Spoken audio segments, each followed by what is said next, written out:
Okay. Good evening, everyone. Can everyone hear me? And possibly see me? I'm kind of in the dark. I don't know why, but there you go. It's a dark room. You're on mute. You might be on mute. Oh, am I muted? No, that's okay. We want to be muted on that. Yeah, okay. Because it come through here. Yeah. Just checking. I should be coming through on the UFO. Yeah. So, Design Advisory Panel meeting, August 13th, 2020. So I'd like to call the meeting to order. We have quorum. We still have three applications or presentations? 3 tonight? Mm-hmm. 3 presentations tonight. So everyone has a copy of the agenda. I'm assuming there's no revisions or changes to the agenda. So can someone move adoption of the agenda for me? I'll move. Okay. Marie seconded. Yeah, I think. And any comments or revisions or additions or anything? Okay, seeing none, let's call the question on the adoption of the agenda. All in favor? Okay. That was item 2, actually. Item 3, adoption of the minutes from our last meeting on July 9th. Does anyone have any comments or revisions or questions about the minutes? No? Okay. Seeing none, I'd like to, a motion for adoption of the minutes. So moved. Okay. Tony seconded. And all in favor? All right. On to presentations. Okay. So the first application is a development permit for 11 Port Drive. Can you hear me? Yeah. This is a proposed development for the Western Canada Marine Response Corporation within the Nanaimo Port Authority Assembly Wharf property, which is located just south of the downtown Nanaimo. A new lease area has been created for the Western Canada Marine Response Corporation, and within this area, a new 2-story building is proposed, along with parking and a new access road.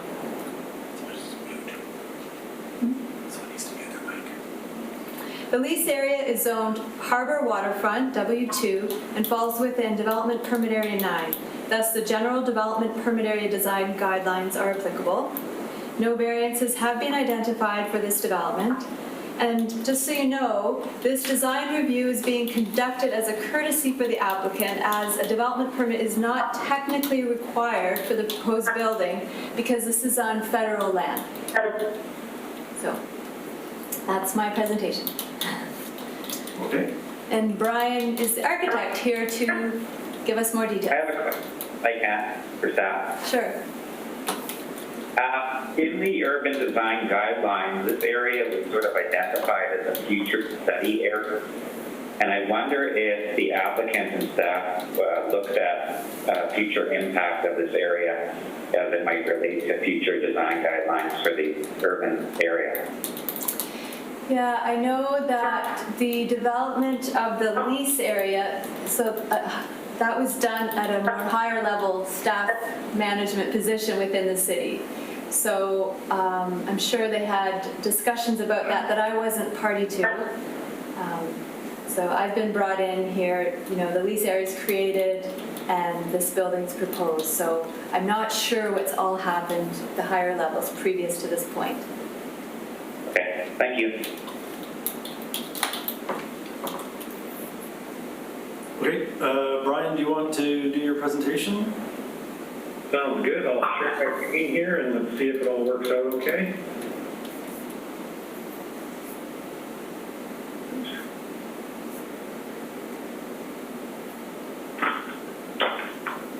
What are we seeing here, folks? I think something's closing up on me. It says you're started to share your screen, but hasn't finished sharing your screen. We have a black screen.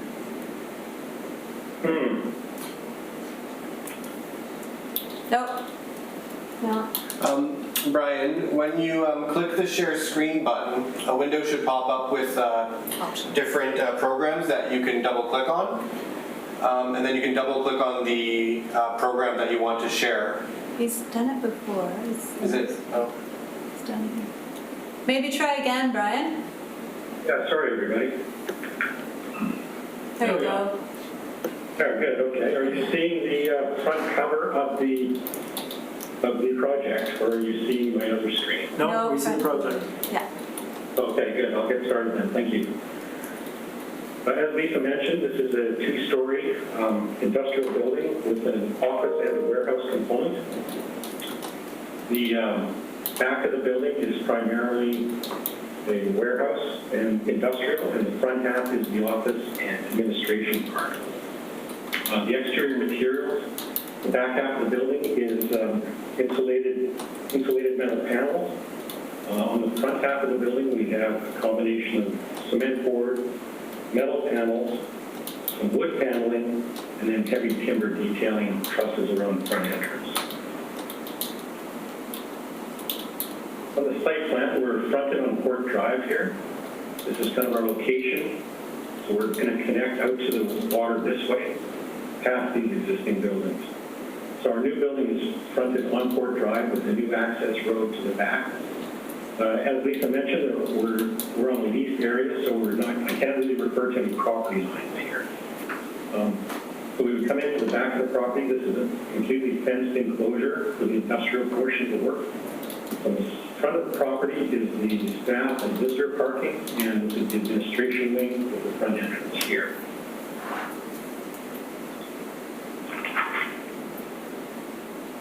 Main floor plans. The back half of the building is predominantly warehouse. This is the split line here between the two-story and the one-story.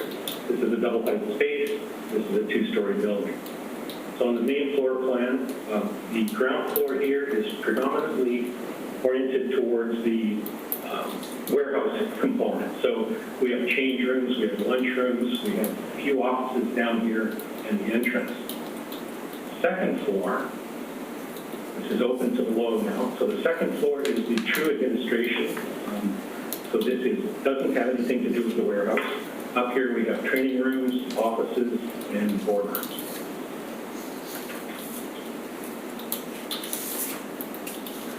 Exterior elevations, we have, as I mentioned, this is the side elevation. So we've got the cladding materials, canopies with overhangs, and heavy timber on the front of the building. And I'm going to show you some other renderings here from an open house that the client put on earlier this year. So here's a site plan. Here's our building, here's our parking, and here's the enclosed fenced area in the back. This is showing the building massing. And the placement again on Port Drive. So it's our front. We're going to try and get some landscaping in here. The building mass is predominantly a slab roof with one sloped portion here.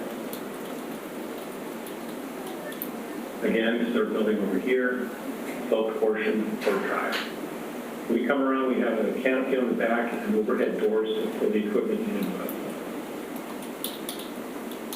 Lastly, this is our front entrance. As I mentioned, this was an earlier development or earlier presentation. This part of the building has changed. We no longer have this shape of siding involved, but the materials have all remained. So there's a slight variation between this rendering and what's actually going to be built. It carries on around the side, but the massing, etc., of this rendering is as per the project. Just wanted to talk for a moment about landscaping. We haven't planned much landscaping because, as I understand it, the site is contaminated. Therefore, anything under a cap that's been placed over the site, if these trees were buried here or planted here, they would not grow. We need to either excavate a large area out and put in a growing medium or use potted plants. And there's no landscape architect on the project at the moment. But when the time comes, the board is wanting to bring a landscape architect into the fold to work with the city to see what they can come up with. And that concludes my presentation. Thank you. I'm open to questions. Okay, thank you. I will ask, Kevin already asked one question of staff. Does anybody else have any questions of staff? Marie? Mute. Yeah, I was just wondering where this property is situated in relationship to the possible foot passenger ferry terminal. I'm not too clear on sort of how things are situated along the water. Sorry, I can't answer that. I don't know where the No, this is for staff. I know you probably don't know that, yeah. I don't know that myself either, honestly. I don't know that. I'd have to find out. This is quite a ways away, guys. It's quite a ways from where they approved the ferry land? Yeah, it's quite a ways off. It's actually as you go over the bridge and then you tee to the right. It's right in that section there. So, and if I could chime in here because it hasn't been said, this is DFO property, so this jurisdiction actually defaults to DFO, and if I'm not mistaken, this property would be trumped by the decision of City Nanaimo, if I'm not mistaken. But maybe City could clarify that. Yeah, no, that's correct. It's federal property, and so they are consulting the city as a good neighbor regarding this building and design, and we're providing design advice to them as a courtesy. Correct. And I had a second question, just sort of the relationship of the waterfront walkways to the property. Yeah, and so we've asked for that as well, that be shown. I think that was one of the staff comments, that some context and pedestrian linkages be shown and provided to other uses in the area. So we, as staff, have also suggested that waterfront walkway would eventually go past that property, or like I'm assuming in front of it, not by the water, but on the street side of it or something. Yeah, I don't know that either, so we're asking for that clarification, or suggesting that they look at that in designing the pedestrian linkages. Okay, that's my questions for staff. Thank you. Okay, I will open it up to comments and questions of the applicant. Looking at my screen, I'm going to pick Steve. Hi everyone, thanks for the presentation. I like the project. It's a huge boost for City of Nanaimo, even though it is on DFO land. I don't know what the tax situation is, but if I go walking downtown in the regular harbor, there's quite a few boats with WCMR that are there, and it's not exactly the best place to be. It's definitely a better place, exactly where they're putting it, or someplace else, of course, but that'll open up more people coming in, tourists, is my assumption. But hopefully there's a good spin-off for employment. Obviously there should be. And as for the building itself, I think it's pretty clean, pretty respectable. I don't see any problem with this whatsoever, this project. Thank you. Thank you. Thanks, Steve. Marie? Yeah, thank you for your presentation. It's interesting to see this development because I've watched the boats down on the waterfront and as they gather with all their nice colors and so on. So I think this, again, is an appropriate property next to the shipyards and so on. They need to have a coastal access, obviously. So I think it's a great place. I think my only concern with it lies with just how the city is going to work out that waterfront property, because I think that's a really valuable asset to Nanaimo as well. And I want to see it all looking very nice with parks and so on, but incorporating these different things that are happening on the waterfront at the same time. So that being said, I think your building is suitable for the location and so on. My only comment would be I'd like to see that angled colored stripe on the front remain. When you said that was going off, I was going, oh, maybe you could pull some of that around to that blank wall on one side and stretch it out a little bit, or, you know, use that texture change in color. I thought that was very attractive. So I'm disappointed to hear that was going to disappear. Oh, well, I'll certainly bring it forward to the owner. I'll bring your comments to them. Thank you. Thanks, thanks, Marie. Tony, where's Tony? There it is. Hi. Again, thanks for the presentation. This is from me as well. Very familiar with this owner-client, and I know that they have very rigid standards, almost a boilerplate approach to their series of buildings that they're doing like this all over the place. And I think you've done a really good job on the form of character within their very strict limitations. So, job well done, I think. Thank you. Great, thanks, Tony. Kate? Okay, thank you for your presentation as well.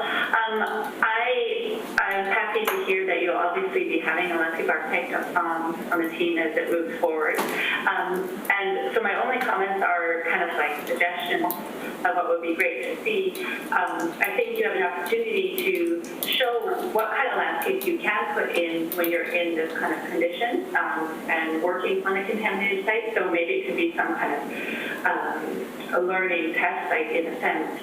That would be interesting to me to see. And I also would want, I think it would be great for the landscape to reinforce Port Drive and possibly pushing back the new parking and carrying on that planting strip on either side, because I'm going to guess that Port Drive will be a main, will remain important in this area. Yeah. So, but yeah, I think it would be great to see something interesting. Yeah. Thank you. Okay. Thanks, Kate. Kevin? Yeah, thanks for that presentation, Brian. Very nice job. I'm echoing most of the comments that have already been said. The form and character of the building is very nice. I think many of the buildings that are being built in that area, such as the Gabriel Alive and Ferry site, and also the cruise terminal site, have form and characters that sort of reflect what you're doing, and I think you've done a great job with that. I agree with Kate's comments about having a landscape architect involved, and hopefully there can be ways that you can do it. I'm not sure how much you can do with berms and stuff like that to get the ground up, and whether or not that would help much, and whether or not you can combine that with excavate the contaminated materials out. But anything that you can do to make it a little bit more presentable, because over time that is going to build up. So anything you could do with that would work out really well. I like how you cited the building, the location of the building. My concerns are mostly with what's been outlined in the staff comments about pedestrian links through the site, if you know what those are going to be and how those can be addressed, and things like that. But I'm not sure if you comment on that, Brian. Well, we haven't spent much time working on that. Client never really clued into this being part of a bigger development. They're very central focused, so we'll bring that to their attention, and they've seen it in staff reports as well. And site lighting and stuff like that, have you given any thought to that yet? Not a lot. We would do the usual lighting off the building, more security lighting, exterior signage lighting, and something to really make that front entrance light up. That's personally what I'd like to see. That's good. And what about the staff comment about, I guess they commented on sort of corporate on the water side? One of the comments. I thought that was a great idea, actually, and I think the client will too. Last one, is there going to be rooftop equipment? Yes, there will be some rooftop equipment. Yes, if you can, just make sure you use materials that sort of reflect the image of the thing on the screen material if you can. That would be great. But I'll agree with the project. Thanks. Thank you. Okay, thanks, Kevin. I will echo everything that's already been said. I just wanted to jump in on the access to the building, in particular to the front entry, and it's in the staff comments. I noticed that you've oriented the entry to the street, which is great, but then there's no connection to the street. Is there a reason for that, or is it doable?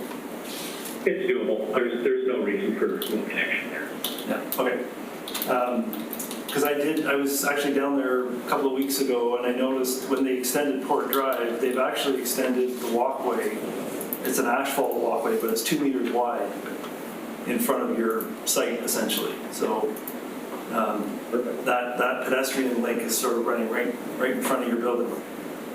And then I was just going to chime in on what Kevin mentioned about the staff comment about the corporate branding or whatever. I think you potentially have an opportunity to tie that in with some color variation on the east, or not the east, but the warehouse building that was also in the staff comments.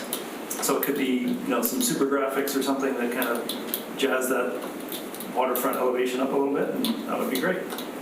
Great. Okay. Kate, did you want the idea of the landscaping being considered kind of a test case? Do you want that to be a recommendation, or just a general comment? Just a general comment. I think it would be more like even interested in the kind of plants they can plant that can grow in those conditions, or possibly support the mitigation of what's happening underneath, something like that. Yeah. Okay. That's like a showcase of what's possible. Yeah, even just small. Okay, so I'm thinking that potentially there's 2 recommendations. Consideration of the pedestrian access to the building and to the waterfront or to the site. Or basically the connections between the site and pedestrian access. And consideration of color or graphics or something for the waterfront elevation. Does anybody else have anything they wanted to add to that? If you feel it's right, maybe about the screening of rooftop. Possibly. Yeah. Okay. Yeah, I think we can add that one. So that would be 3 recommendations. Can I ask someone to put a motion on the table? I can do that. Okay. I would make a motion that we accept the application as presented with those 3 recommendations. Okay, seconder? Marie, saw your hand first. Okay, any further comments? No, seeing none, I will, Marie? No, okay, I'm gonna call the question. All in favor? Oh, I thought you said that. All right, that's great, thank you very much. Okay.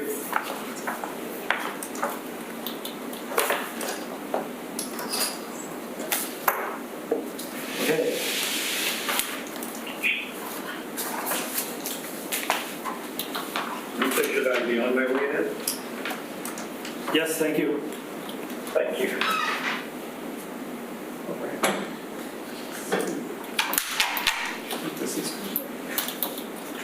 Okay, so second presentation in a moment.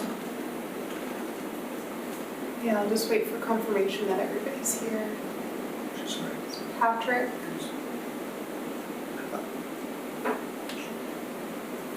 Hello, Archan, are you involved with the 10th Street project? Yes, this is actually Vipul. I'm just going to change the name here. Okay. And Pat Brambert from Isle West Coast won't be attending. It'll just be Viv Poole, Chris Winjack, and myself, Scott Lewis. Okay. Okay. So I'll just. Okay, so the second application is a development permit at 210th Street, which proposes a combined 1,366 square meter heavy equipment maintenance shop, warehouse, and storage yard with a 57 square meter accessory caretaker suite. The 1.53 hectare panhandle lot is zoned I2 light industrial and is subject to the general development permit area design guidelines. It falls within DPA 9, the general DP, and then also the aquatic development permit for water courses, DPA 1. The requested variance is to allow an encroachment within the 15-meter watercourse leaf strip to accommodate a portion of the driveway, public trail, and retaining wall within the panhandle portion of the lot. A report has been provided by a qualified environmental professional, and staff are reviewing for compliance with the watercourses DPA 1 guidelines and riparian areas protection regulations. It sounds like the pool will be giving the presentation today, so That's right. okay, thank you. So can I start? Yes, please. Okay, so as explained, this is a kind of a panhandle site which Can you hang on one provides second? access. Sorry, through the chair, do you mind if Vipul actually is able to tell us what his position is within the project team as well as the company name, just for record? Yeah, Vipul, could you please give us your, just for the minutes, your role and like your firm and your role within the project? Yeah, okay. I'm the lead architect with Applicant Martin Consulting. Okay. We are the architects and civil engineers for the project. Okay, thank you. Okay, so as explained, so causing information regarding the site. So it's basically a panhandle form that we are using and to facilitate a setup for IWCD, which is a construction management, design, build, general contracting, and IWC excavation. It's a facility for the civil excavation, maintenance, and repair set of facility housed in this nook inside.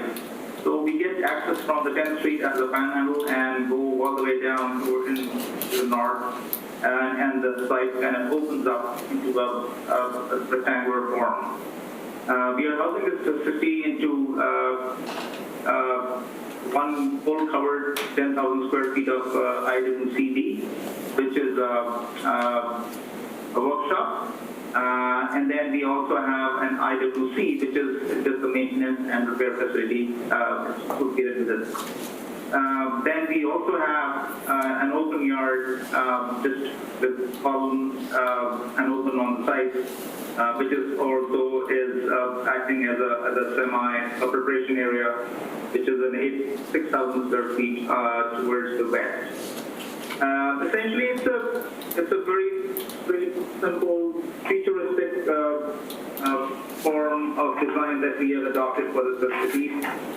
Basically, using metal panels, cladding, a concrete block wall structure, which is going to be smoothly painted, a single-story industrial facility, which is normally up to about 25 to 30 feet high.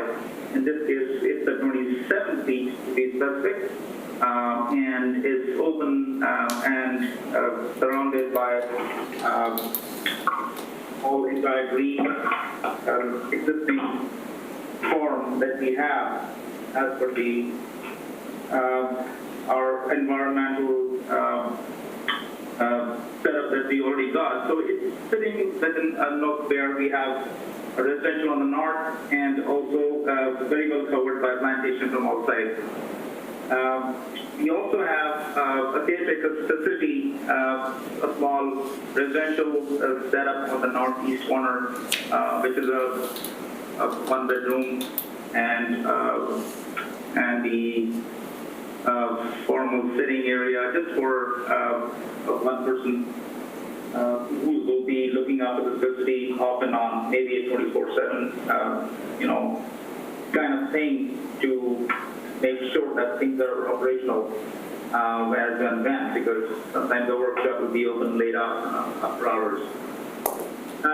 We have on the main block that we have got overhead doors, access on 3 sides, which is east, west, and the south, and the heavy shop, which is on the north, which is a 2-way for the IWC, which is where the heavy excavator equipment. Inside the north portion, the smaller building, we have a bar facility, tools workshop, and lockers. Above, in the second floor, we have facilitated lunchroom for the employees and all the workers that are going to be, working through day and night as and when required. As I said before, the foreman tractor, which is a very simple and utilitarian nature, area is derived by anticipated uses and operational flows. Height is by internal process and specified clearances for bridge cranes and hoists. So this results in building with significant mass and has been housed into a square kind of a box. Treatment that counter the apparent size include use of pattern reveals in concrete panels, vibrant colors, corporate colors, which are kind of dark blue and yellow for IWCD, which can provide the signature form as you see the building from the outside in terms of metal panel colors. Windows and overhead doors punctuated with facades and recurring patterns. Canopies provide further protection, and they are installed as at varying heights. So yeah, it's a simple, straightforward design, subtle in colors, kind of enclosed by plantation from all sides, just to provide adequate buffer between the light industrial, which is the lighting zone, and the residential, which is on the north. The only associated industrial facility is on the east, which will form kind of a part of it.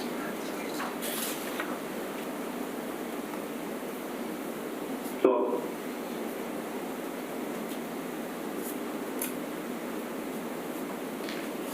Okay.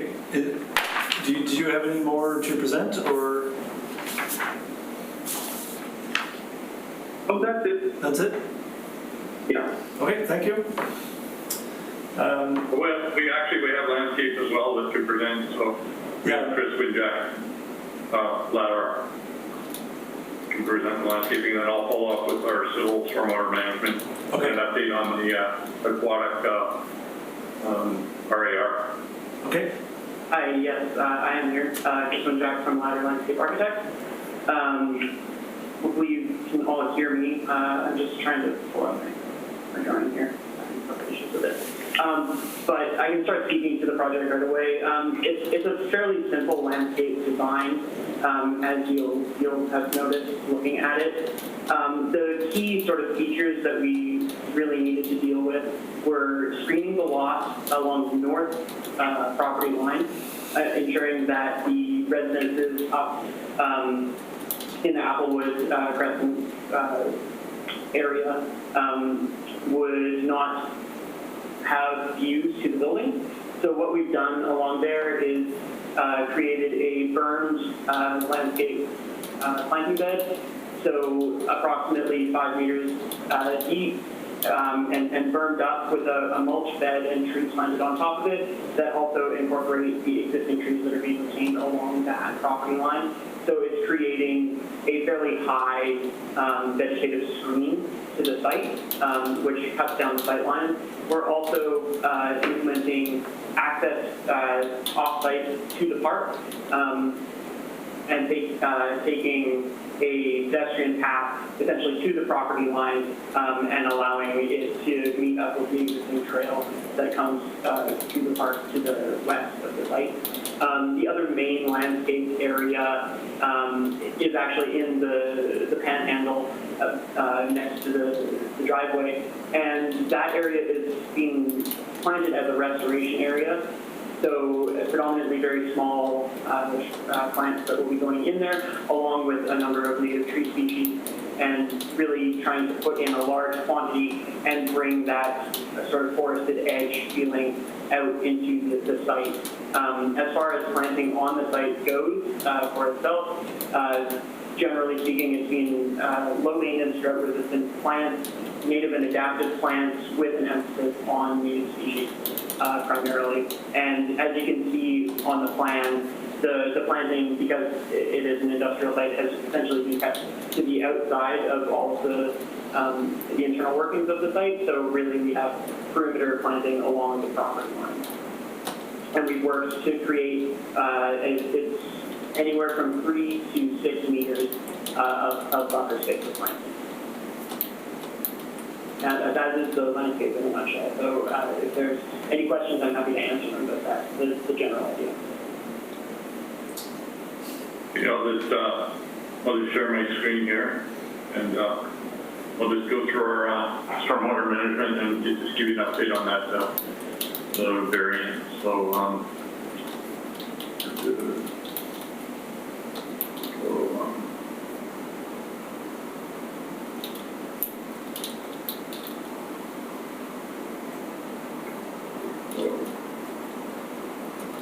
okay, is that okay? Yes. Okay, so here's our key plan. Shows basically the access coming into the site, are servicing water source storm, or water and sanitary coming into the site here and service the building services.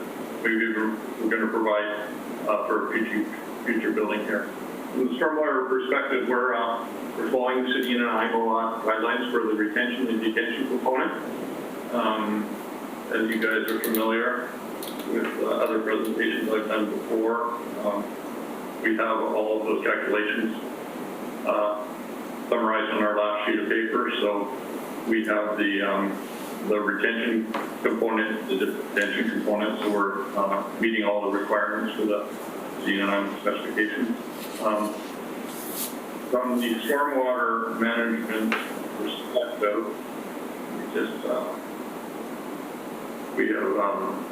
we've done sort of a combined retention and detention in here. So we've created the site out as flat as we possibly can. It actually slopes from the sort of the northeast corner to the southwest corner. We've picked up some catch basins here, and we've gone into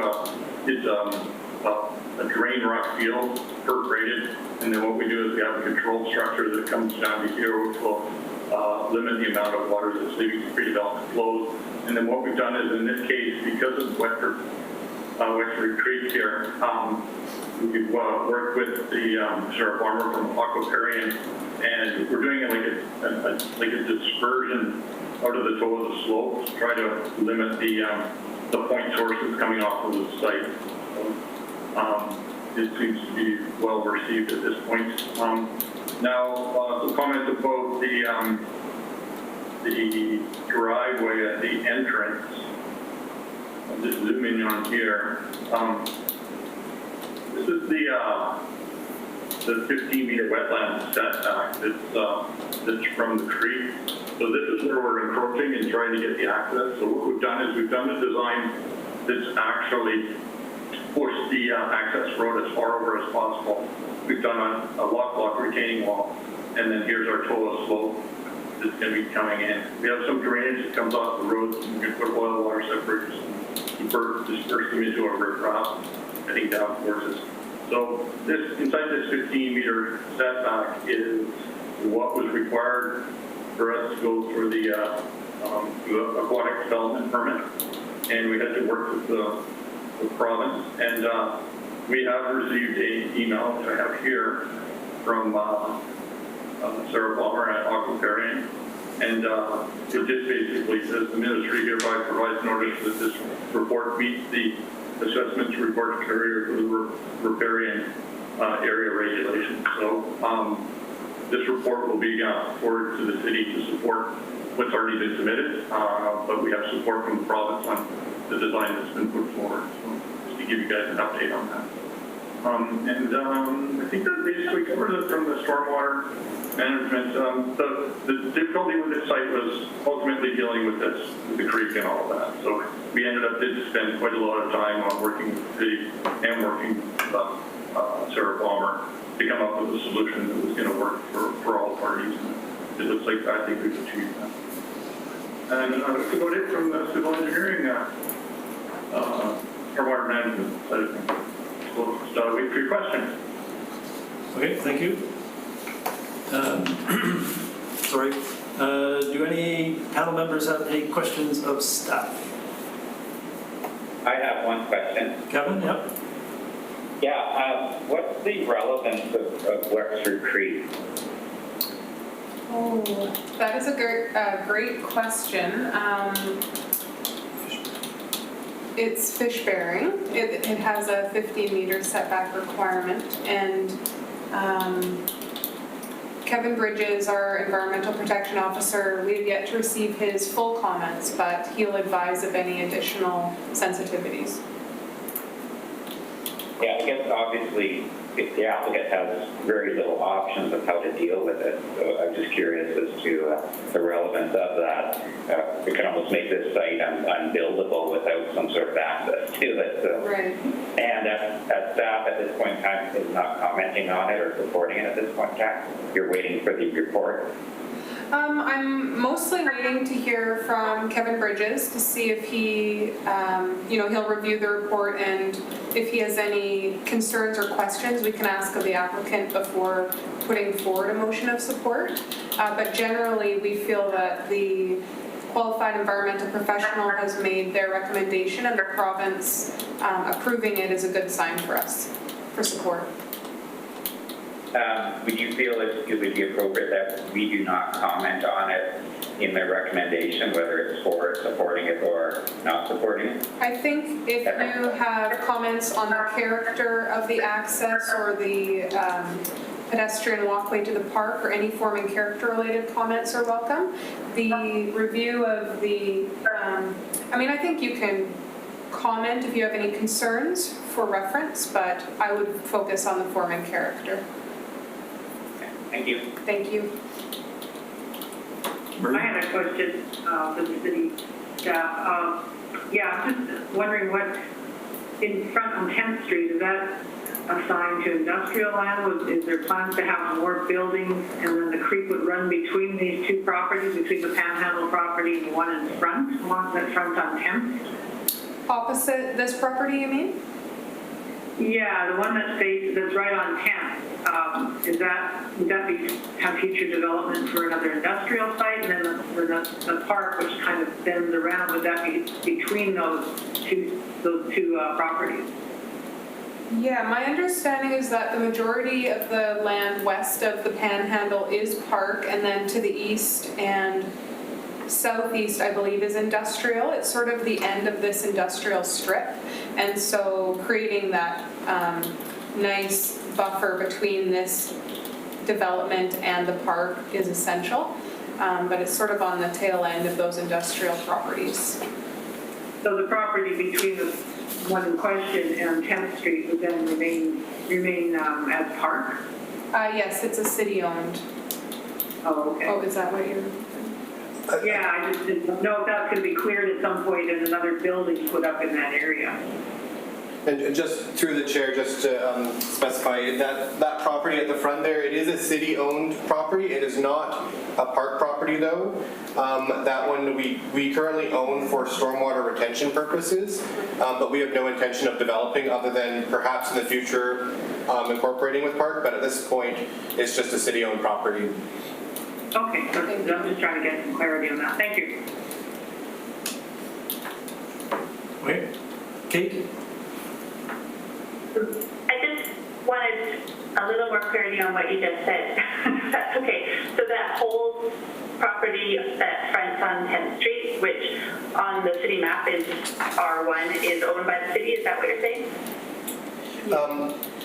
Through the chair, the property is directly south of this property that shows Wexford Creek passing through it. That is a city-owned piece of property, yeah. Okay, thank you.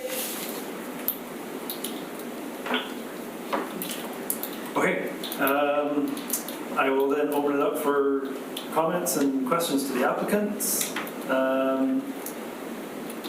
Who did I start with last time? I can't even remember. I think it was Steve. I'm going to start with Kevin. I think they did very well in how you cited the building away from property lines.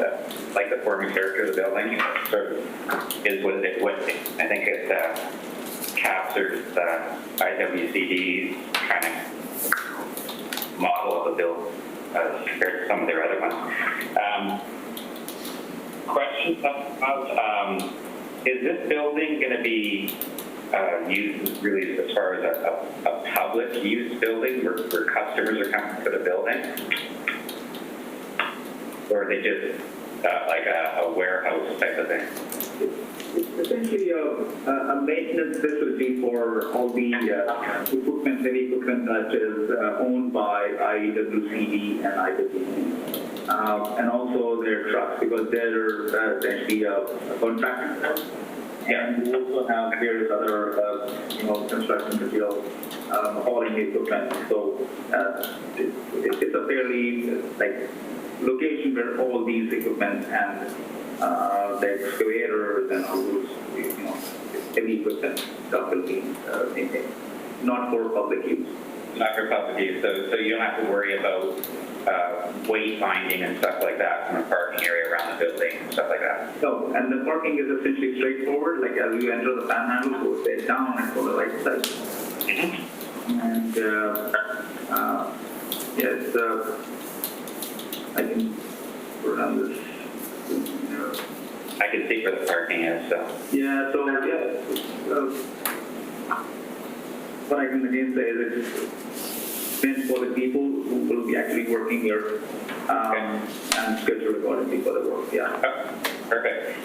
What did you have your building? That building might be used for? No, but more. Sorry, Kevin. You're You're breaking up with your mic there, Kevin. Is it me you can't hear? You're kind of going in and out a little bit. Okay, I was just curious as to what the future building in the northwest corner, what the use of that building is going to be. That will be created now. It's not been notified to us yet, but it was meant for future construction, for future use. It's just set away from the existing or the new development for now. But yeah, we don't have exact know-how of what's going to be done over there. Yeah, I'm just worried about whether or not it's going to be like a two-story or as big a building as this in height, and how it might reflect the residents where that's from. But if you don't know what it's going to be used for in the height like that. Yeah, what I can guess is it's not going to be higher than what is being proposed for now. So this is probably would be the same or a lesser height.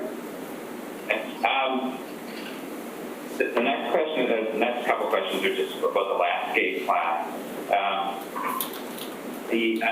My biggest concern is really that landscape buffer on the north side.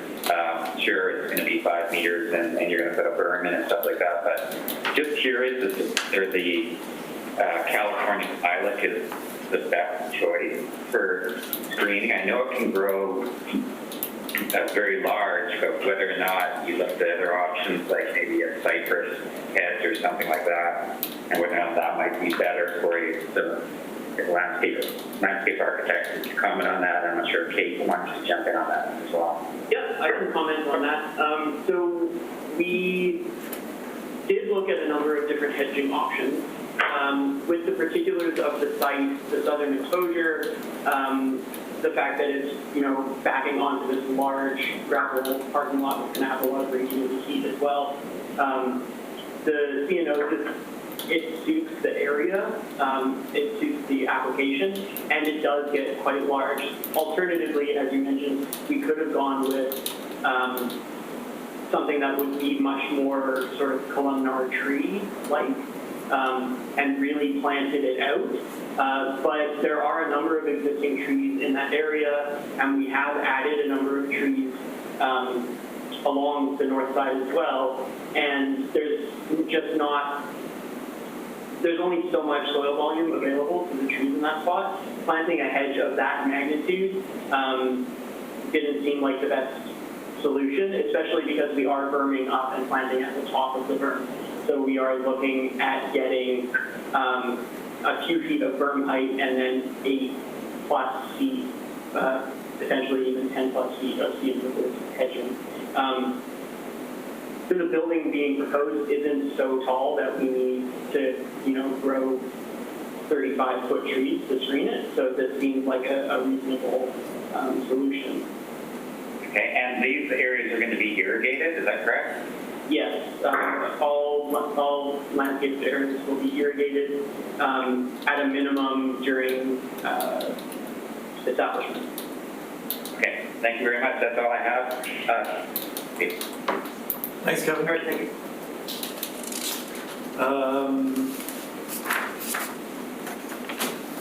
I'm going to go Kate. Okay, well that's good. Thank you for your presentation. I'm just gonna, I have a few questions. First I'd like to start, we're at the entrance, the Panhandle Inn, where you're asking for your variance. And just that I find it hard to comment on the landscape treatment when I don't know what was recommended by the QEP. So, for example, I can see that you have included an area. I think it's great that you're putting in the pedestrian connection to the park, and that you're going to plant. I can see that you're going to plant. Sorry, I'm just trying to get my direction. West of the path with sort of a revegetation kind of strategy, and I'm curious why you wouldn't do that on the other side of the path as well. I think the more you can do, the better your project is. So I would love to see you just doing that, just a meadow mix on the other side of the path to carry on with the riparian, what you're calling riparian compensation planting, and using the native trees and shrubs there. And then, in addition, I'm curious why you would have that tiny little lip of sort of ornamental plants there, and why not just carry on with the native planting palette across the majority of the site. So do you know where I'm referring? That little... Yes, the pop-out right by the park. Yes. Yeah. Was that the intent? No. And so then I am quite concerned with this development and the north side. We don't have good elevation showing the relationship of the building to those homes and the impact like the visual impact that they have for those homes. And this is more concerning hearing that this might, I believe in the presentation, you said there might be 24-hour kind of operations going on here. Is that correct? That could be, because this is a facility where the caretaker for it, so I would think so. So I don't feel like there is enough of a barrier between those residential homes. I just sort of did a quick Google search to see what's going on in there. They have backyards right up to your property line, obviously. And so I think you could do better in how you screen your site here. And I do agree with Kevin that the California lag is not a huge growing hedge, like 6 feet plus maybe. And so maybe you want to be thinking about putting trees and hedge and even deeper buffer. So what we can do is maybe we can confirm on that with the owners. It could be after hours. based on their usage for so many hours, we can certainly look at providing a thicker or a bigger buffer there. Yeah, I think Chris can probably suggest more of that type. Yeah, I just can't really see, there's not enough information to show us what these buildings would look like from the perspective. Oh, my neighbor's cat just came in my office. What are you doing? Anyway, that's one of my concerns. I'll leave it at that for now and maybe regroup. Okay, we discuss the hours with the owner, and in that case, we can certainly take up the decision of fixing that buffer on the north side.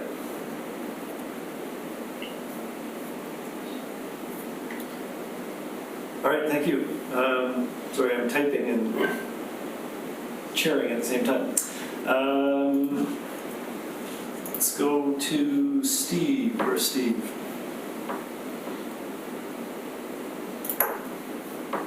Hey guys, thank you for the presentation. I like the project.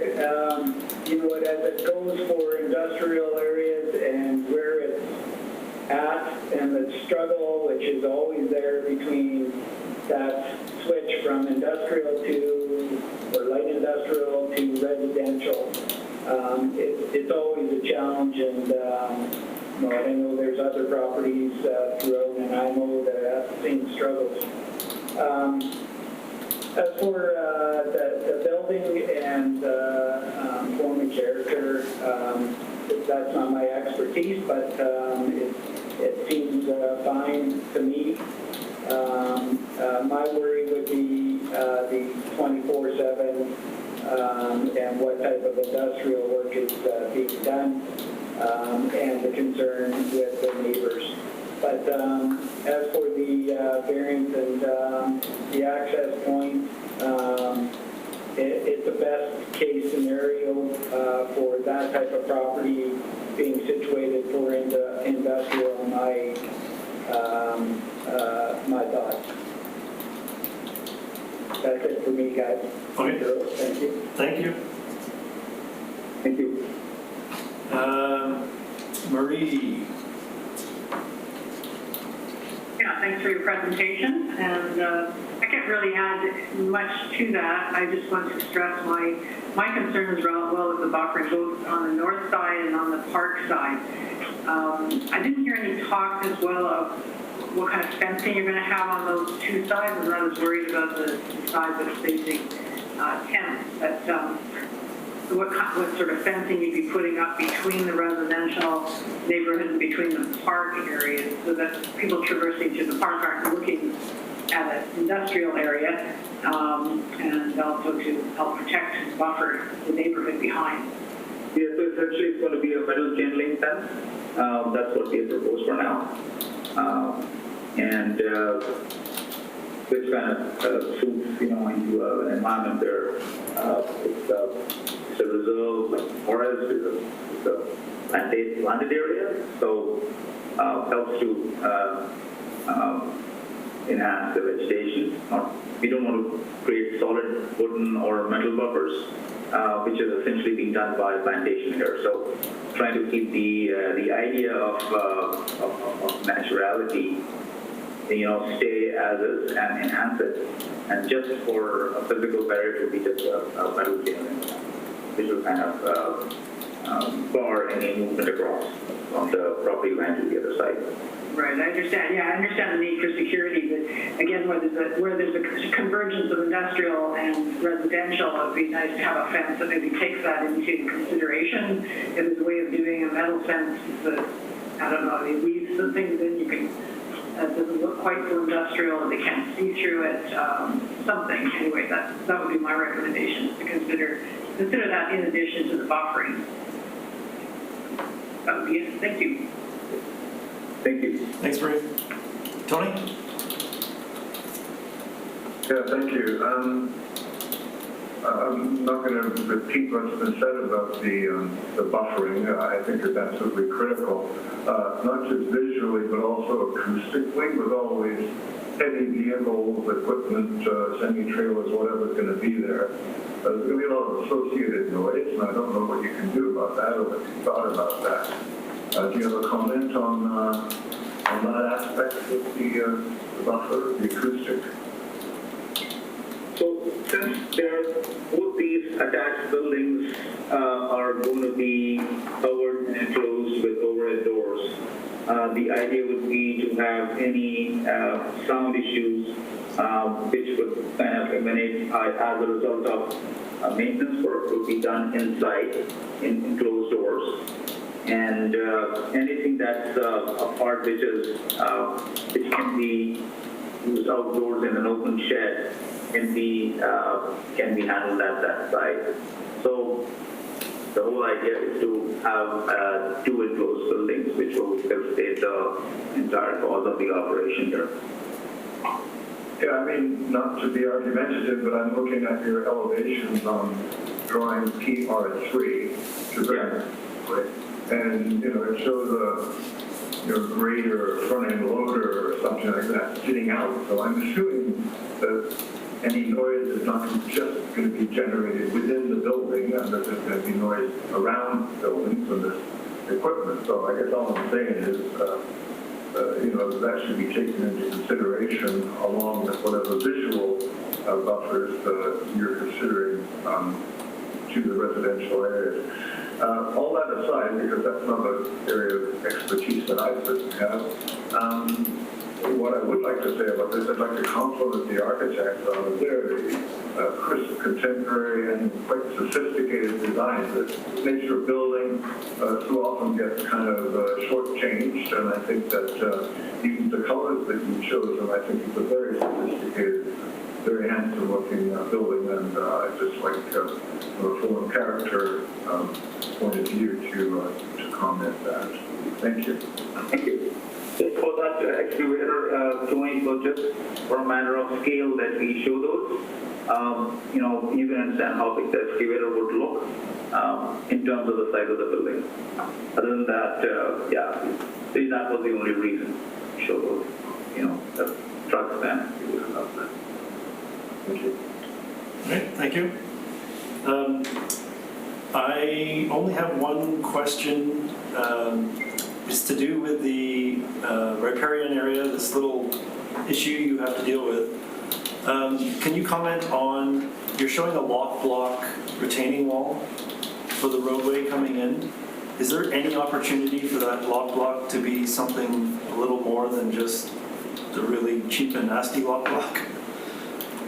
Something a little more, I know you can get some lock blocks that have a textured finish or a, I'm not sure what the options are, but have you given that any consideration for doing it in something other than just smooth face lock block?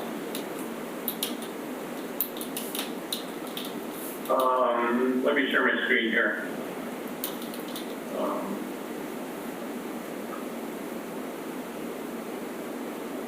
So you're talking about this along here, yep. Right? Yep. Okay.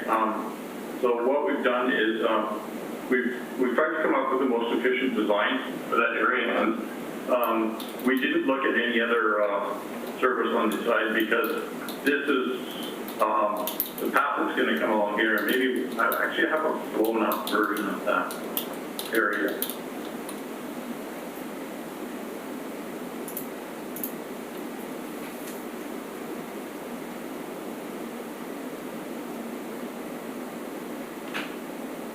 We looked at several different options of sloping and grading and in that area, working with the city's comments as we went through the development process and Sarah from Aquaparian. As we come in, we come up, we got a little bit of a grade coming up here into the site, so sort of the access profile. But what we did is we ended up a little slope here. So we've got some typical sections along here as well too, actually showing the actual height of the wall, right? So we've looked at this in a lot of detail. And the trick was to try to push this block as far away from the creek as possible. And bear with me for a sec here.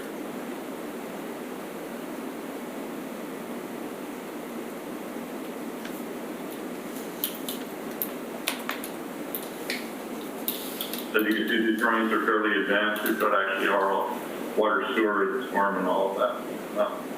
Pretty much well designed for it.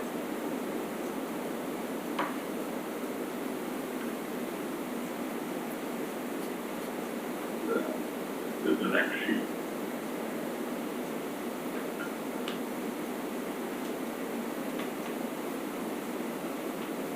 Okay, yeah. So here's the actual plan and profile of the wall. So when you're in this area down here, when you're at the top, all you're going to see is the top of the lock block. The pathway is actually going to come along here and transition. So the only way that you'll be able to actually see the wall is because this is all fairly screened with vegetation along here. I'm not sure if you guys have driven along there, but the actual visual, what people are going to see on that wall, I don't think there's really going to be anyone in there. And like the city had commented, this area that's proposed is actually most likely going to be for stormwater management in the future, where they're probably going to come and put a control structure in here, and they're going to use this as an area which floods to control anything downstream, from what I understand, talking with the city's engineering department. So at this point, we feel that this has been the most efficient design. It seems to work and is cost effective, and that's where we sort of went with it. So. Okay. Does that sort of answer your question? So yeah. we did look at it in fairly detail. We had to keep pushing this wall further and further away to minimize the amount because of this creek, and we had this all surveyed, and then the 15-meter line comes out to here, right? So this is sort of where this whole, and this is all the rehabilitation area within this area, right? Yeah, it was mostly just a concern that the wall might be very visible from 10th Street, but it sounds like it's very well hidden, so. Yeah. Yeah, and as you can see, the wall when it comes along is 1 block up, 2 blocks up, right? So as you go into the site, so that's a nice profile of what you see, right? So, and like I said, significant screening all along here already, right? So, okay. Okay, and I had one other question, and again, it's going back to what's already been talked about, which is the buffering to the residential to the north. I think the question was answered. The chain link fence is going to be at the property line essentially, and then the berm is going to be within that. So the chain link fence is at the bottom of the berm on the residential side. Does that chain link fence run around the entire property? Is that the intent?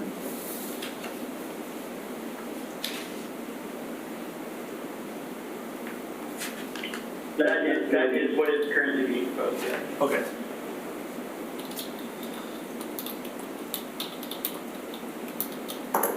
So I have no other comments or questions, and I think... Charles, I have another question for staff. Yeah, go ahead. Has that property always been zoned, like for the last 20 years, it's been zoned light industrial? They didn't apply for zoning or anything, did they? No, I don't believe they were applied for rezoning recently. I know it was substantially cleared some time ago, and I understand it was for an industrial intent, but I would have to do some research to find out how long it's been industrial. Yeah, the reason I'm mentioning that is that the residential area to the north is R2 zone, so they would have had to at that point in time, they would have had to have rezoning to go for the small lot subdivision, which this is. And I just wonder if they applied for that, they would have to have known that this was light industrial, I would assume. And as far as their due diligence, anybody buying a house and they were building a house in there would have been aware that this would be a future light industrial site. Is that correct? Yeah, I think it was, it's been industrial since I've been here, but before my time, so I'm not certain at what year it would have been industrial. I know the area has been industrial for a long time, but I can't say for certain on this property. Yeah, because just with the R2 zoning, they're allowed, instead of 7.5 meter rear yard setbacks, they can go closer to 6 meters. And looking at the aerial topography, it looks like a lot of those buildings are, excuse me, like 6 meters, 20 feet from their property line. So even though they should be aware that this was like industrial, obviously care taken to make sure it's clean and the sound and stuff like that is very important. So thank you very much. Okay, thanks, Kevin. I'm just writing some recommendations here, so hang on a sec. Okay, so correct me if I'm wrong, but I think there was 2 main recommendation themes. Consideration for increased or enhanced landscape screening to the north property line and possibly the west. I'm not sure if that was as important as the north. And Kate, you had consideration to continue the riparian compensation planting on both sides of the walkway and the parking, I'll call it the parking bump out.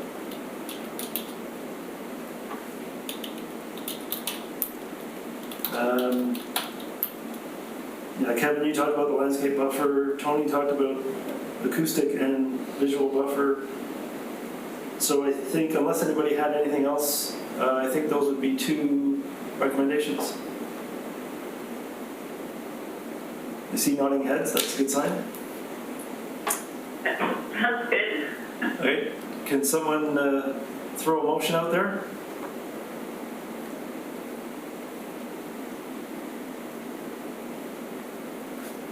Through the chair, I would like to just read that back. Kate was trying to. I know. I'd just like to read that back to you, just to be sure that I got it. Kate, hang on 1 second. Consider enhancing the landscape screen to the north property line and possibly the west property line. That's Yes. what I heard. And also consider the riparian compensation planting. Continue the riparian, Continuing, okay. yeah, on both sides of the walkway and in the parking landscape bump out area. Okay, thank you. Okay, sorry, Kate, were you trying to make a motion? Steve? I was, but I wasn't remembering the special language I used. You can start with recommending acceptance of the proposal as presented with the following recommendations. Sure. I recommend accepting the proposal as presented with the 2 recommendations that Charles just outlined. Is that good? Okay, seconder? Marie, gotcha. Okay, any further comments or questions?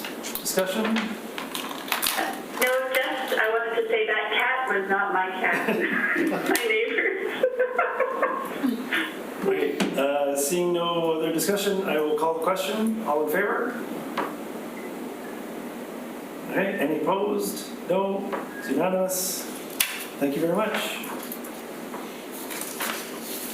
Thank you very much, everyone.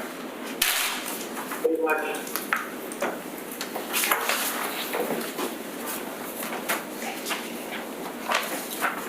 Grab water.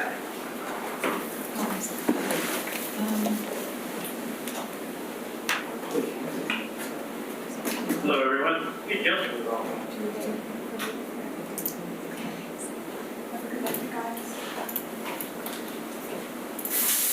Right, just getting settled here. We'll be just maybe just 1 minute here.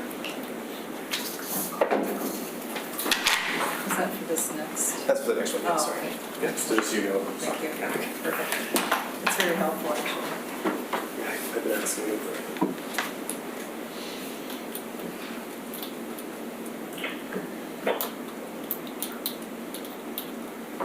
I think we got the next group here.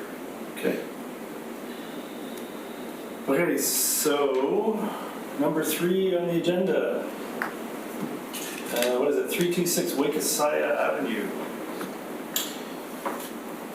Yes, so the third item on tonight's agenda is, as mentioned by Charles, DP 1191 at 326 Wakasaya Avenue. These lots are currently undergoing a rezoning application 398, and they have very recently just been consolidated. Up until recently, they were 3 separate lots. The proposed zoning is that through the rezoning is mixed-use corridor. That's core 2, and the lot area is about 0.4 hectares. The proposal is to build a 162-unit student housing development with 3 commercial retail units. The total floor area is approximately 7,900 square meters, including 500 square meters for the commercial component. Relevant design guidelines are the General Development Permit Area Design Guidelines and the Harewood Neighborhood Plan Urban Design Guidelines. Only one variance has been requested to date, and that is to reduce the parking amount from 77 parking stalls to 60 parking stalls, a variance of 17.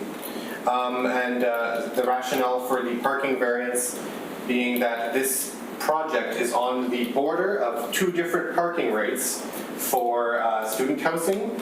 Properties to the south would require 0.2 spaces per bed. This property requires 0.4 spaces per bed. And so the proposal is to find that middle ground and provide 0.3 spaces per bed. So with that being said, I will let David introduce the project here.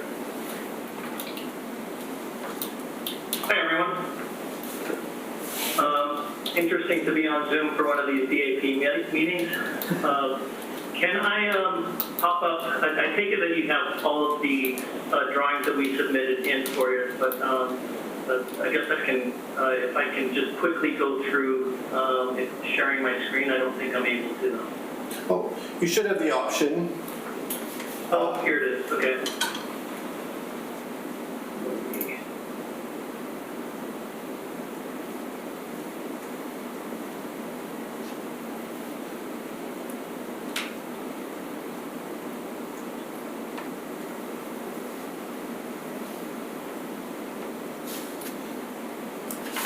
Can you see my screen? We can see a black screen. I think you have to accept that dialog box. I'll try this again.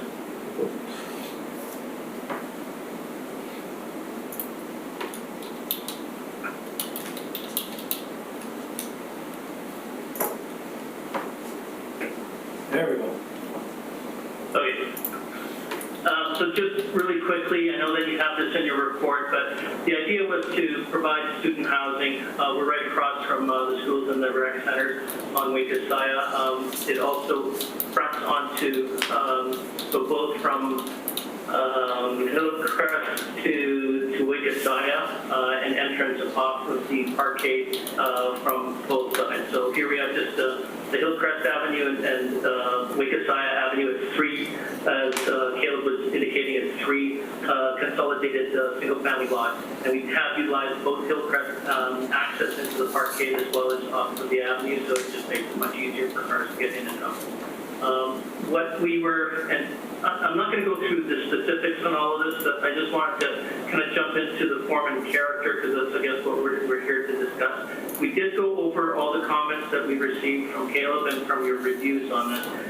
For some of it, I do agree, especially on the hill crest side of it. There is opportunity to make the flat facade a little bit more interesting with adding a little bit more landscaping as well as adding some fenestration and color to this area. And what I'm referring to is onto specifically this elevation. And so I've already looked at whether I still need a canopy on top of this exit door, but we'll put in some windows along this area along with some of these red elements onto it and interest this up a little bit more. And because of the location or the space planning of these units, we weren't really able to look at adding more larger fenestration. It is just the service areas on this, but we can look at the unit plan layout and see if we can do something else about that. What I find really exciting about this project is the opportunity. We did talk about having just a standalone art component to this, and Senya, one of my architects, was very interested in graffiti art, and she started looking at having some sort of competition or something, that relates back into the student typology of this building, where we can set up some kind of programs or competition to have different artists come in, and every few years we change it out or do something to that effect. Right now we plastered this with just some imagery that we do like in black and white, but this definitely can be a bunch of colors, different colors, and we still haven't vetted this out, but whether it would be some kind of review process or what we really like, have participants submit their what they want to do on those areas. That's something that we're still kind of working out, but I think it's pretty cool because we do have along the north face is the pedestrian walkway, and so we are going to be lighting it. So we're working with the Jim Harlow for landscape lighting, as well as with as soon as we get the electrical engineer on board to see how best to light these areas up, not just from a septet issue, but also just to be able to showcase it and to cars driving by maybe be able to see a glimpse on it. I really did like the idea of somehow being able to identify this pedestrian route. Right now it's kind of hidden away, and so whether it's some kind of arbor or some gate system on it, we're going to be looking at that as well. There was other comments as well as having the elements, and I'll go back down to the elevation. On the south elevation, to have one of these elements or some of these elements coming down. This was done purposely. We wanted to have this kind of a very modern look to it, but kind of heralding back to kind of the Bauhaus typology. And then this area is really where we do have the location for the bicycle storage, so or bicycle parking for visitors and such in commercial. So what we're intending to do, as per some of the recommendations that came out, is there is a gate right now at this location. We need to bring it back to a certain level that exposes more of this for visitors and customers to be able to ride their bikes and use this as a community contribution. So we did want to keep this open as well. There was also talk about increasing the size of the landscape, and I'll let Jim Hartlow talk about that, but my only comment to that is that our client, Michael Lee, has experience with a student housing project. And what he's found out is that what we're trying to do, we've included some of the community gardens in that area, and that was more to, there is interest in that, but for playing frisbee or throwing the football around, we didn't think that this was large enough to do that. There is other facilities, other parks just very close by, and I don't think that students would want to utilize this area for that. We thought that would be more useful having something like a community garden in there. The other thing is there was an indication of having some outdoor space off of the student lounge, and this was done specifically as part of the programming directed to us by our client. He did not want to see that off of the lounges that were open spaces to be able to create noise. These are small units, and if we show where those units are, those lounge areas are on the plans. The white ones you would see in the middle here, and what we would, if we would to put something out, it'd be a small outdoor space, but right next to the balconies of all these other units. And being this a U-shaped element that noise would carry in this area, so we're very cognizant of that and decided not to put anything, not outdoor spaces in those areas. Every floor is kind of self-contained. It has the storage locker areas, the student lounge, laundry, and of course, elevators and stairs to each of these areas. We do have one unit. We have to, because of the zoning, we had to scale back. Initially, in our rezoning application, we showed just a 1-2 bedroom unit, and then the rest are single units, single beds. Later, when we started massaging around and doing the design development, we ended up adding another 2-bedroom unit stacked. So that pushed our bed count up, and it looks like we're going to have to go back down in order to meet what rezoning is. We don't want to go through the rezoning process once again. It's taking us quite a while to get to this point right now. Specifically talking about the form and character of this, we did want to, I wanted a very modern look to it, something very playful, something that also played with color but not too much overboard. So I decided to just keep it very simple and kind of alternate some of the balconies. The parquet is these white elements that are kind of linked up with the balcony conditions.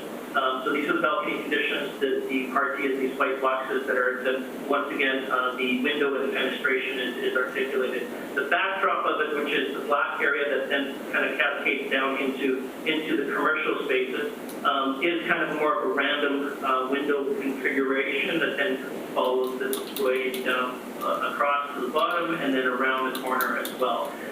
Which I thought was interesting to highlight the different uses of the building itself, commercial versus the residential student house. We wanted to also keep some of the wood material within, a pedestrian level, so where someone is in contact with the building, have more richer material to it, and then play with harder materials. So these are corrugated metal, not the undulated, but the fluted type of corrugated metal. Also, being a student housing, we wanted to make sure that this thing is kind of bulletproof as well. So this is either a static curve. We're still looking at the cost on this, which is a very hard vinyl material that looks like wood, and it resists quite a lot of scratches and hits, and is actually considered non-combustible. And then we also have then the vinyl windows and storefronts on this. Things that we still have to develop a little bit more, I'd say would be, we still have to provide windows within the overhead garage doors, and that will happen both front and back elevations, so that we do break up the, let me see where it is. In this location, there's another garage door. You can't really see it that well on this, but it will be a little bit more articulated in that case, and then with windows on here to give it a little bit more interest. It is an open breezeway parkade, but we do have the 6-foot fencing around the entire perimeter to enclose it to give a bit more security to those areas. One more point to add is, I guess, along the walkway of the inside face, sorry, let me pull it up. Along the north facade, we had included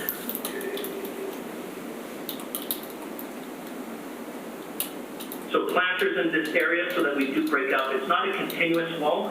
We wanted to have separate kind of canvases to be able to play with on here, and separated by a planter that we looking at whether this is just hanging plants or something, but irrigated into this area so it's little maintenance from any students don't have to take care of that. But each of these would then become a canvas, whether it's one artist that does a couple of them or it's it's a series of different artists that are able then to use this as a canvas. I find the corner very interesting, where you could do something that turns around the corner. I know that there was also a comment about the roof lines on this, and I kind of push back on this because I do think that we do have that expression on here. The length that creates the balconies and tying in the white elements on them do create a very roof line on that. The shadows aren't too intense on what our renderings show, but I suspect that you will be able to see these are offset from the white so that they are red. You will have the shadow lines they're creating this. And then there's the opening. So this one you don't see it because you are looking at, right now, this should have been kind of cut out. This is what, this area above the balcony length is actually the front of the building. So you actually will be able to tell that this is a differentiated roof line on top of it. And the last comment that I can remember off of this, I can pull up the document, but there was about screening for the air handling unit. And yes, we do. We haven't shown it on here, but we are going to be putting screening around the home. We also have Jim Harlow available to talk about the landscaping on this. Jim, are you? Yes, I did see you there. Yeah, I'm here. Maybe what I'll do is I'll pop up the, I have the landscape drawings here. Maybe you can comment on.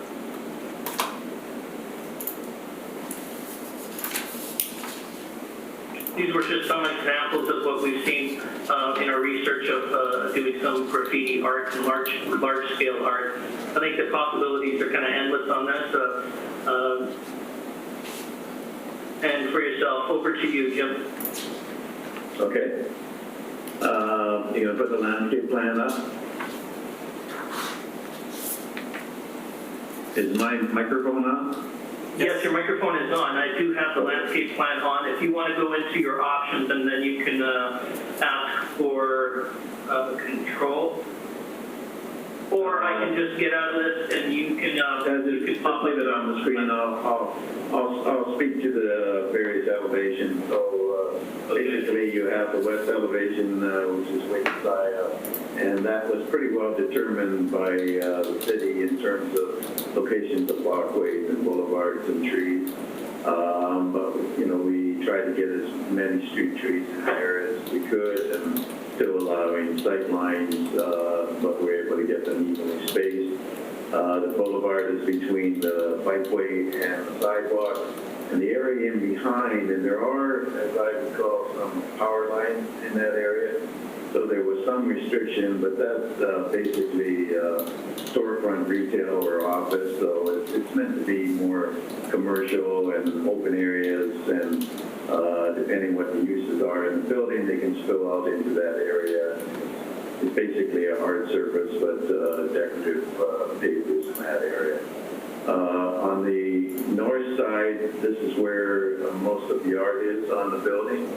So the fence was changed from the solid fence to a black chain link to allow more visibility there and allow people to see into it and not block it off completely. There is a Portuguese laurel hedge planted, though, to provide the lower level privacy for the adjacent units.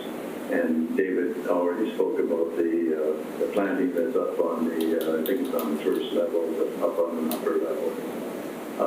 And then on Hillcrest, same sort of set up by the city, but planting at the end of the building, and a couple of larger street trees there as well.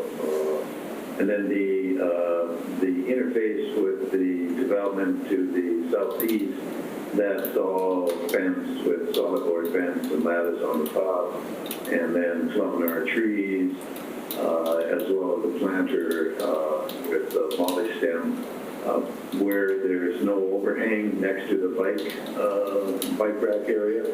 That's on the south side. And then I guess the main feature, and we've had discussion about it, but it's the student comments area, meant to be fairly open, as open as we could make it. A little hard surface area with some seating, some raised planters, a little bit of molly stem planting for some interest, but mainly is kind of an open green where they can go out and David said, so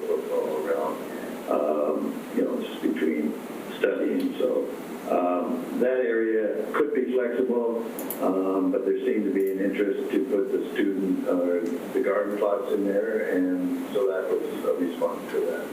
I do want to comment that we also did gain a point for doing this under the bonusing, tier 2 bonusing, that allows, if we located some garden plots, that we would get a point on that. And so right now we are, I believe, maybe 1 or 2 points above, but that's during the building permit submittal or DP submittal. We're going to vet that out. We think this is important and valuable to this development. The other comment that I did have is that there was one of the comments that were made is to green up this area, and I think Jim did speak to it as this being ground floor commercial with storefronts in front, so we would not be putting any trees or greenery in there. We're counting on what the city provided us to do, which was then the boulevard and the tree. In the area where we do have the entrance to the student portion of it and the residential portion, we did actually put in some landscaping.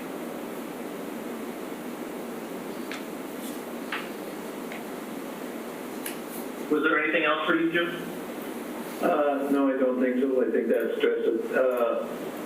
I will bring up in case it was a point of discussion, but the north area did evolve, and one thing about this process that Stipple's been involved with all the stormwater management and the servicing of the project and how it drains, where the stormwater goes to go through the detention process.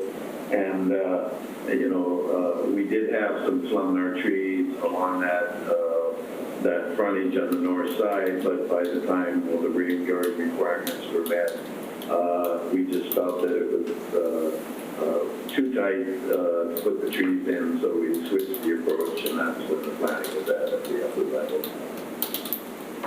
Thank you, Jim. Yeah.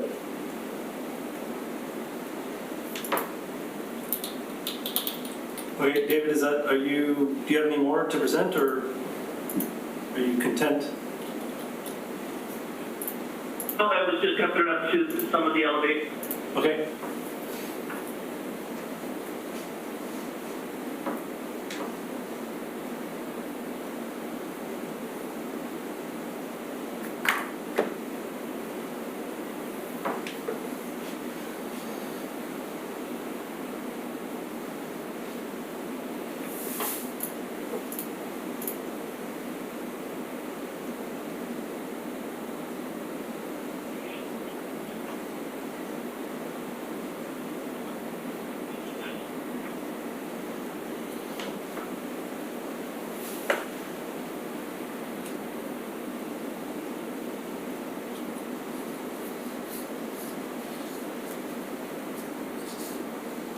Okay, so, sorry, David, are you finished? Yes, I am. Sorry. Sorry, okay. I did say I just left this up for discussion for the panel. Okay. I will do any, the problem is I can't see everybody now.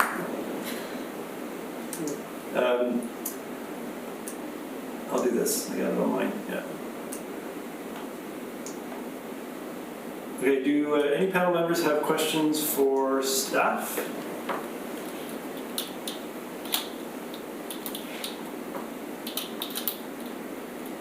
Doesn't look like it. I do have one. It's doing a rezoning, is that because of the consolidation? Or were all these lots, were some of these lots already zoned core and it's just the one lot that's being added? Yes, so of the 3 previous lots, which no longer exist, the northernmost 2 were zoned single-dwelling residential, R1, and the southernmost lot was zoned residential corridor, which is Core 1. All 3 lots have now been rezoned to Core 2 with student housing as a site-specific use. We do not permit student housing as an outright use in any zone in the city of Nanaimo, so anywhere student housing would be proposed, it would have to go through a rezoning. Okay. All right, I will open it up to comments and questions for the applicant. I'm going to try and do it in a slightly different order. I can't remember where I started last time. I'm going to start with Tony. Thank you, and thank you for the presentation. I think it's a great project in principle, and I think the idea of the feeding walls, the public art, whatever it's going to be, has a tremendously exciting potential, and I really hope that it comes off. It's a great opportunity, so I think that's highly commendable. I'm having a little trouble with the form and character, and I'm having a hard time also articulating my concern. My immediate reaction when I saw these drawings is that it's very, very busy, and either it's good busy because it's playful, because it's student housing, or it's just too busy and there's just too much going on, especially if there are going to be highlighted graffiti walls that would end up sort of competing with everything else that's going on in the building. You've got 3 or 4 basic building material finishes. Then you've got all these frames.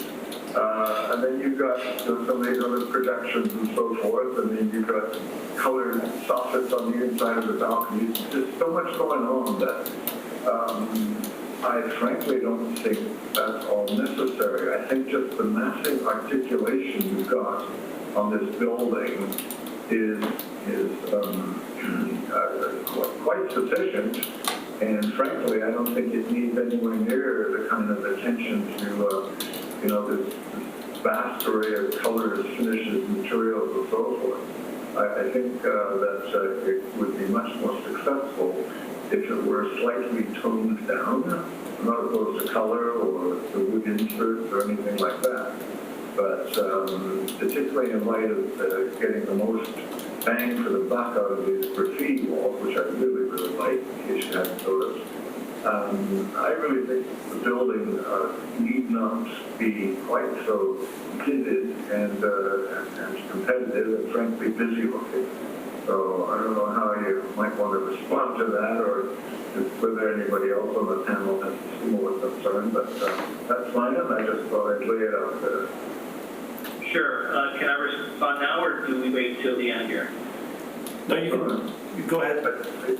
So part of, and I'm glad that you did bring this up as a playful element to it. That was done purposely.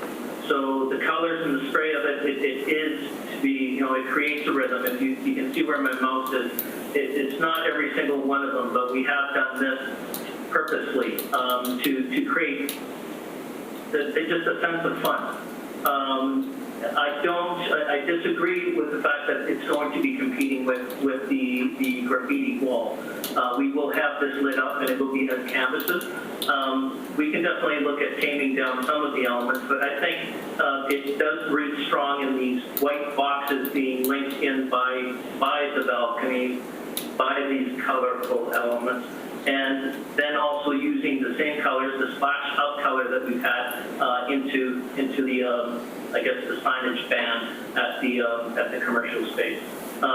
We did look at initially this was just punched openings in a white background, and I wish I did have some images to show you here, but it does it becomes too stark in my opinion on this, and that's why once again I did play with. Having that fun with this and making sure, that this is going to be a student housing area, so having something very playful, very animated as their homes for their duration, I guess, for semesters as they, and we will have, it's not long term for these. Obviously, it's going to be term by term, and there's going to be a lot of turnaround on the units.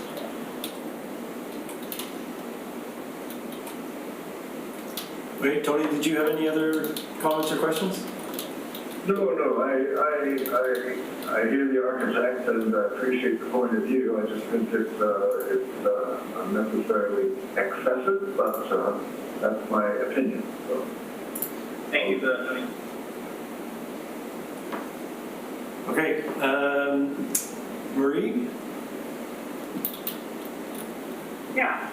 Well, I'll have to start off by disagreeing with Tony. I quite like the building. I like the fun aspects of it. I like the different articulated forms in it.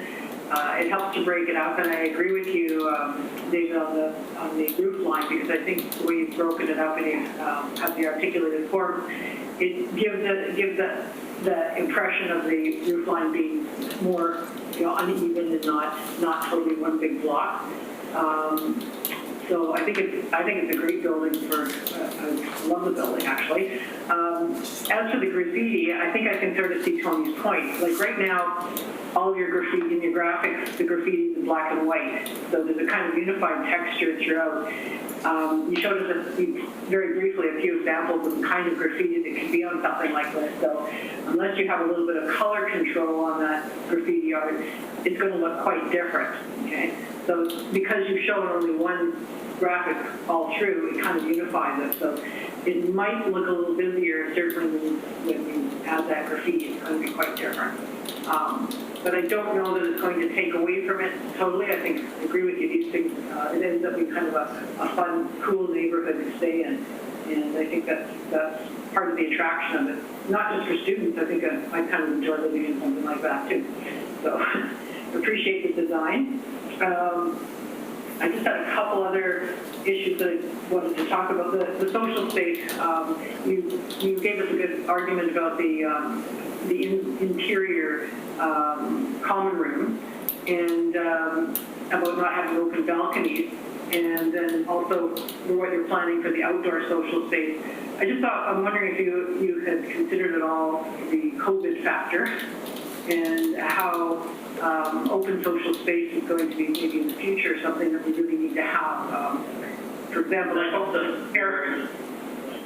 father's in a care home here, and they have an interior courtyard and some gardens. So residents who are, if they've been locked in for 5 months, can socialize outside. Families are now meeting outside.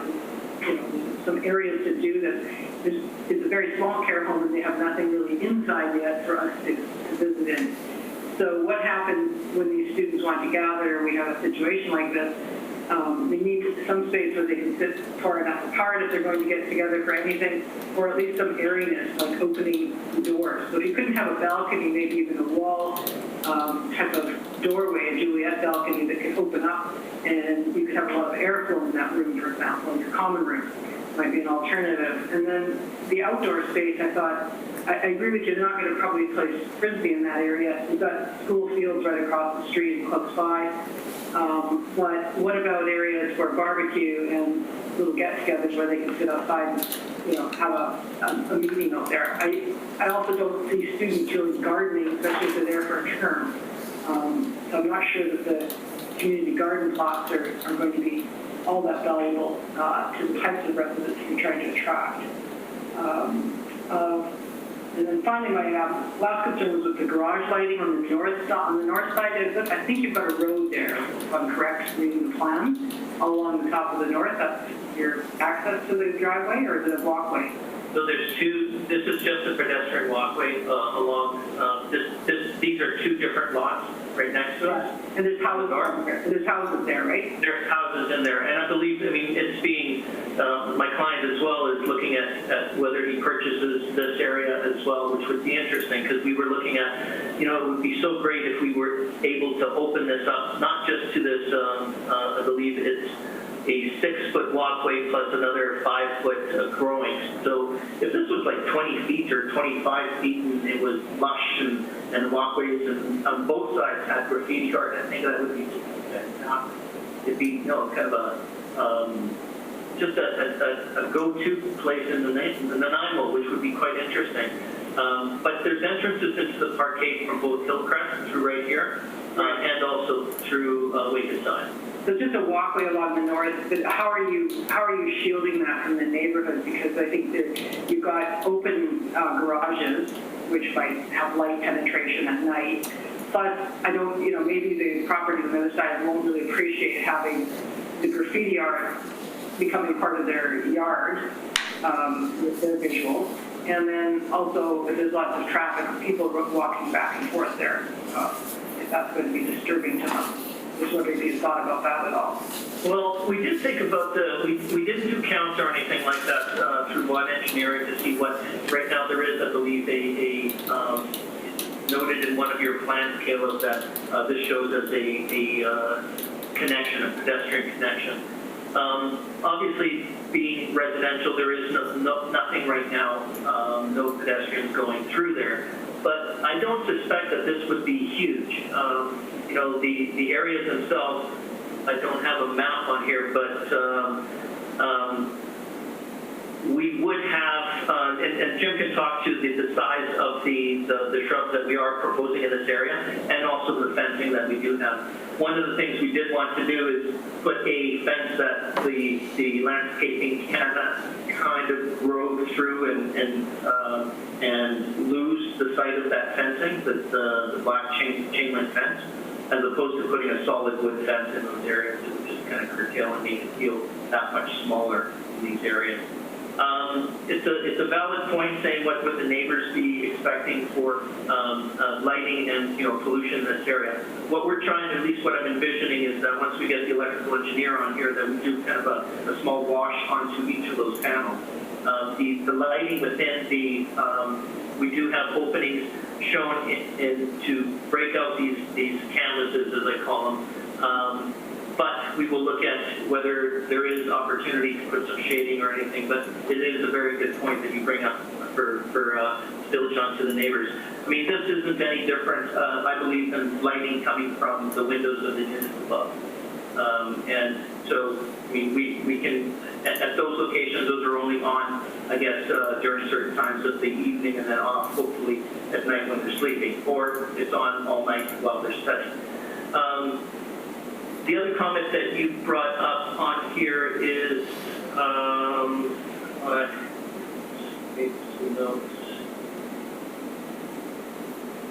for the, yes, for the opening. Unfortunately, I mean, we weren't in COVID at all. It wasn't even part of our thinking when we started moving this thing forward. But it is it's a very valid point. I mean, I don't think we're ever going to go back to how we were. Like, it's going to be going back to not what we're used to.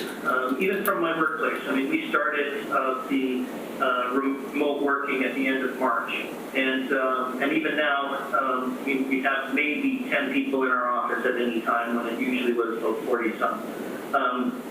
And we have, people are saying that it's not always necessary to be in these places, but we do have to have areas where we can still socialize, but socialize safely. I think if you look at some of the seniors living, independent living, they have common areas, they've shut those all off during this time, they don't have a garden area. I think that might give you some ideas, because you're talking a bit of like a semi-communal type of living situation, some shared space anyway, to make a big difference on your project.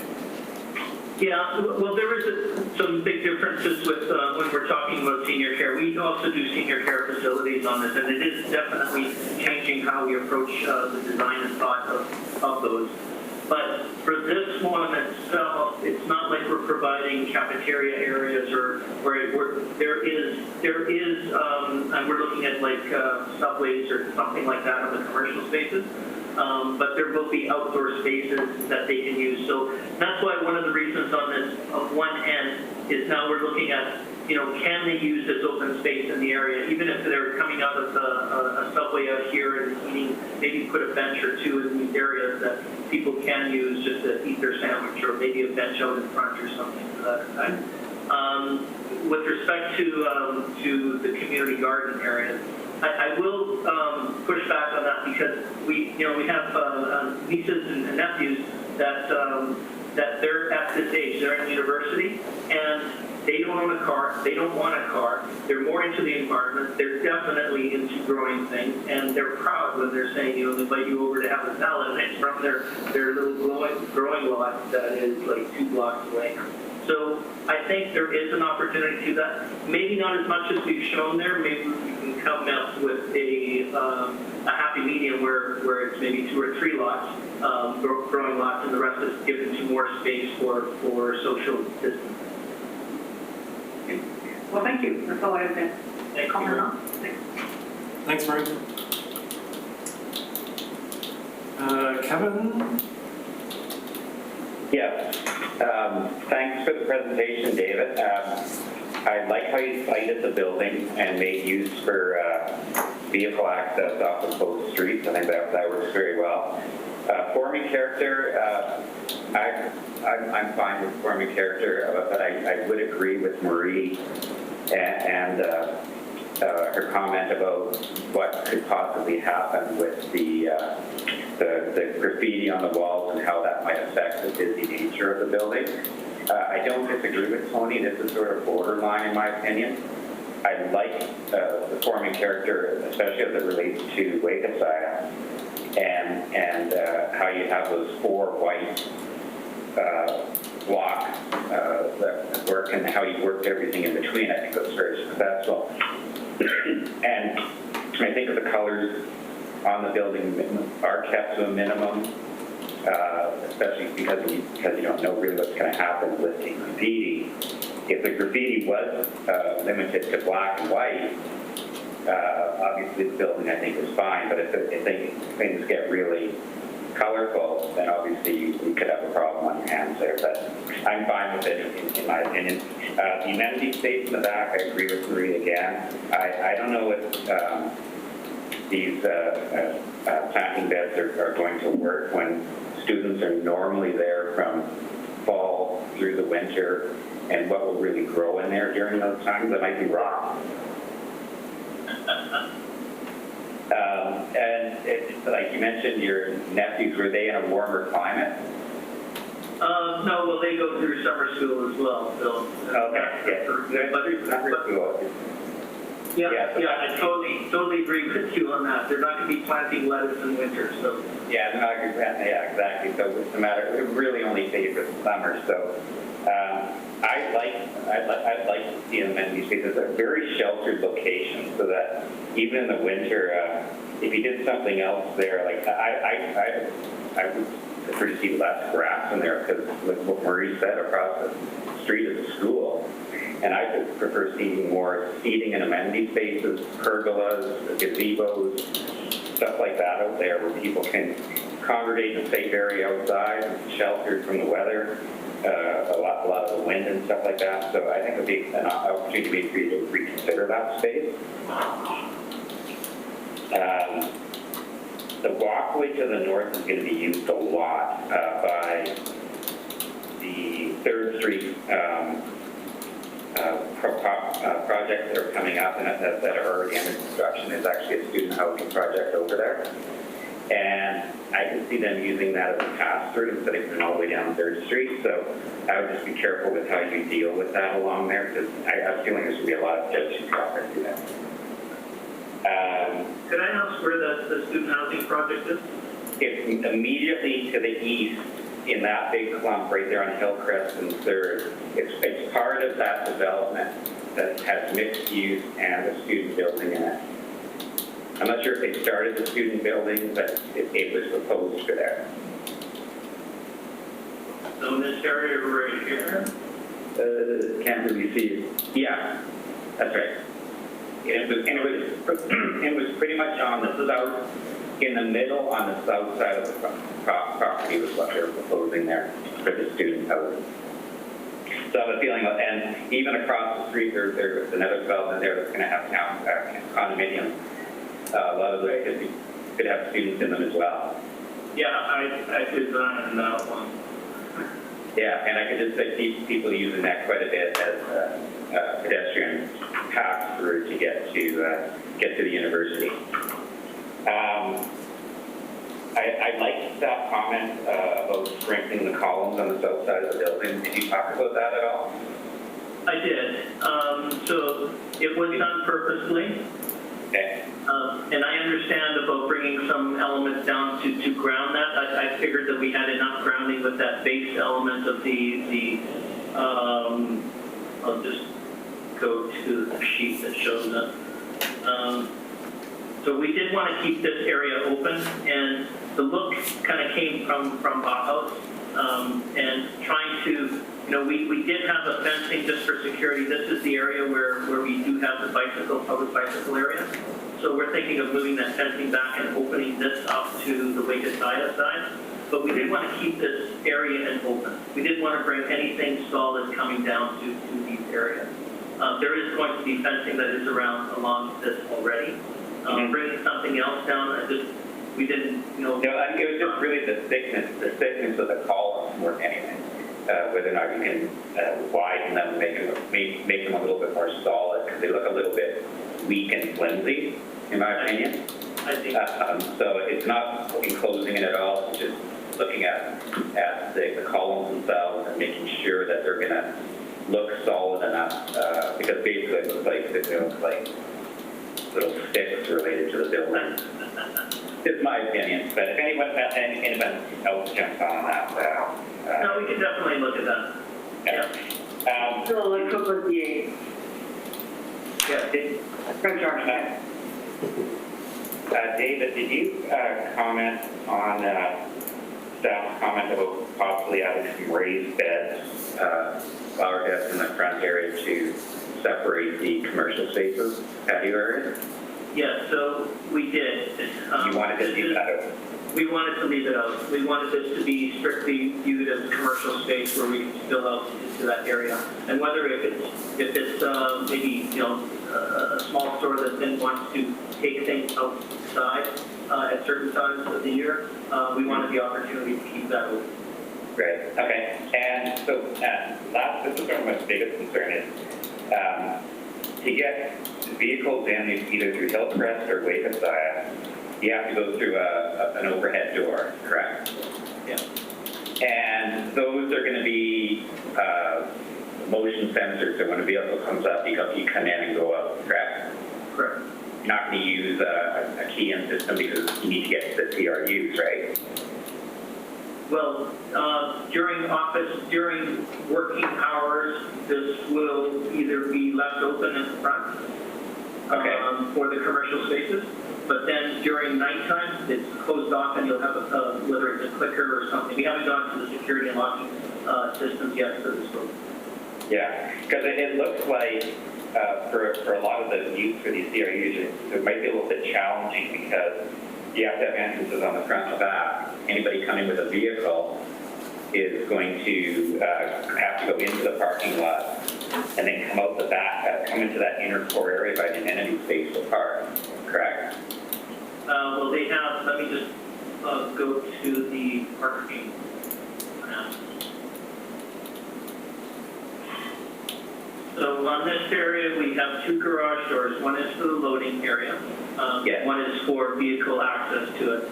That's right. We haven't specifically highlighted which these units are, but the idea is that you come in, go out through here, and able to park into these areas, whether it's staff, and they're able to go straight into their CRU. If it's visitor spaces that are being used, we're seeing more of this is not destination CRUs, but more you're around here, you're going to walk there, it's a subway, it's a nail salon, and that type of things. Visitor parking, we did not design for visitor parking, but because you don't need to, according to the bylaws for student housing on this. So we didn't think that of a consideration for that. But yes, whether, during business hours, if this whole thing is open up, everyone is aware that, someone can come in off Hillcrest and park in the designated areas for the CRU use. We did have, and it looks like Cindy pulled it out on me, but we did have a man door located at this location off of it so that someone parking can then go straight into that. There was no opportunity of going through back of house on these units. There is also an opportunity of someone parking in this area, walking out through this area, which is the covered passageway and short-term bike area, and then reaching the CRU space. Right. Yeah, just if it is something like the subway where you're going to get people driving there, and not just students necessarily that be walking there, that would be sort of the problem I could see is that the way to get into there with a vehicle where you have to go into the underground parking and come around to the back is a little bit of an inconvenience. But not that there's a remedy for it, but it just seemed like a problem, if there is a problem area with that, how that parking works, that's it in my opinion. So aside from that, those things, I like the project. Good luck with it, and I hope it goes well. Okay, thank you. Thank you, Kevin. Thanks, Kevin. Kate?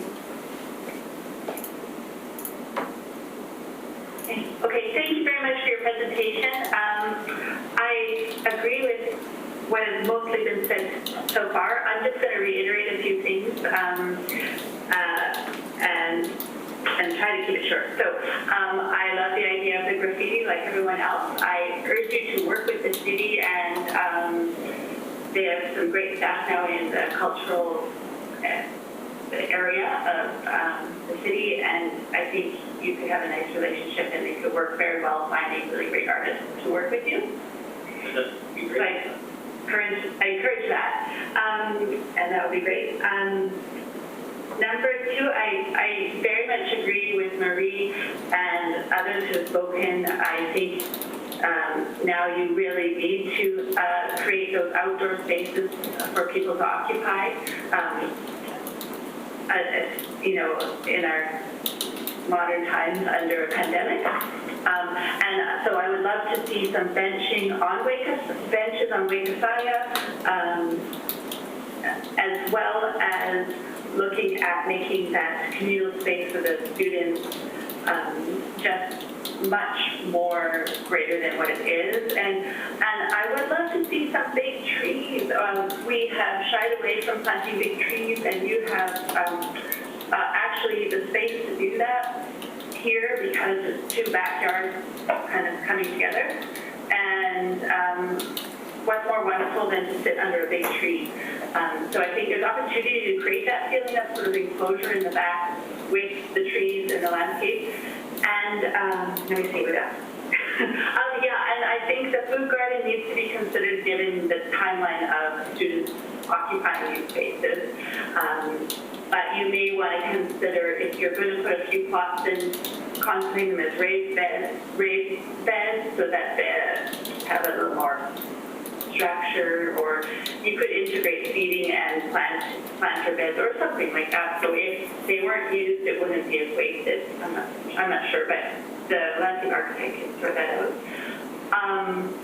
And I like, I'm the landscape architect on the team here, so I'm not an architect, but I do like the lightness of the columns in that covered passage area where the short-term biking is. I really like that feel, and I feel it's a shame that there's parking under there. Unfortunately, that would have been a great sort of courtyard space for people to occupy with benching, but that's also another area you may want to look at having seating, that covered sort of passage zone next to that landscape. I could really see wanting to sit under there. It's interesting how this pandemic is really changing how we do everything and how we vision everything. I think it's unfortunate we're going through this, but in a lot of ways, there's silver linings in it. What really I'm trying to say is it's a different approach to looking at things may give us more opportunity for more open space, more freedoms, more in even just drawing back to just the work, not having to go 9 to 5 days a week in an office. I think it is going to change how we see things. I mean, I live on Indian Arm, and we saw orcas for the first time since being here, and that's because of the less people being out, less pollution, less all of this, which is really kind of, we're seeing what it could have been. So, not to draw away from your points, it's just Yeah. But I see what your points are for that, for sure. Yeah, and just I think your building design naturally creates this sort of courtyard feel, and I'd love that to be exaggerated a bit for the communal space, yeah. And then my last little point is just about, because the fencing was included on the design, I feel maybe, this is up to landscape architect, of course, but maybe the fencing design is a little bit in contrast to the modern architecture, and maybe the board fencing could somehow relate a little bit more to the architecture. And that's all. But that's not going to be a formal comment, it's just an informal comment. Same with the government. Okay. Okay, thank you very much. Thanks, Kate. Steve?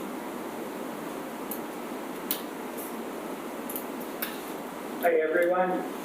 Thank you very much for the presentation. I absolutely love this project, and it brings thoughts of a university district in and around this area, and I know that the university and the growth and what they are looking to spend, this project will definitely help move things forward. I do want to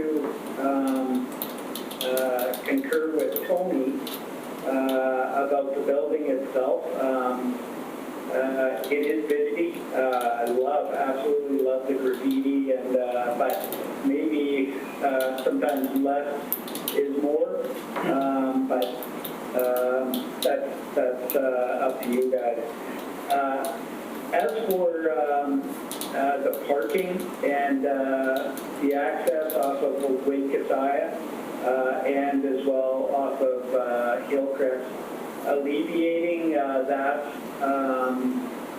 access point with Wakesaya and having most coming through Hillcrest, I think is going to, I may be wrong, but I think there's going to be more accidents coming off of Wakesaya as it gets busier. And I think the main access point on Hillcrest would hopefully be something that the tenants will develop into.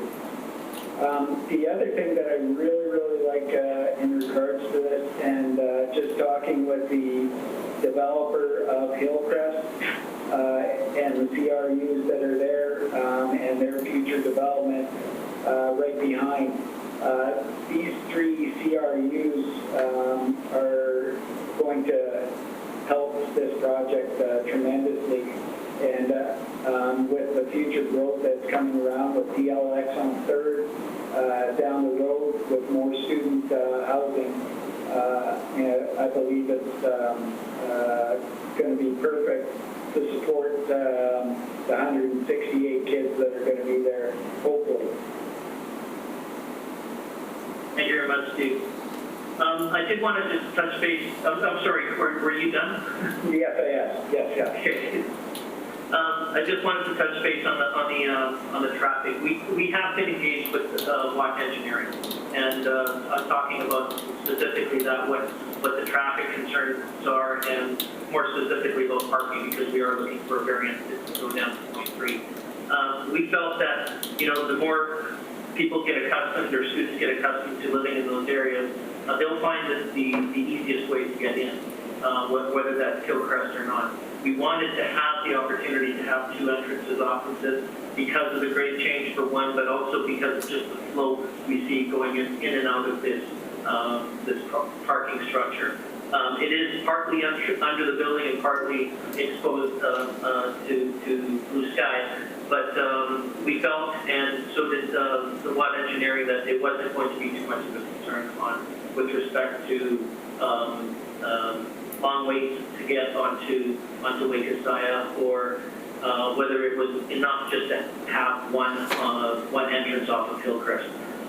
We can definitely provide that report to that information when we submit for development.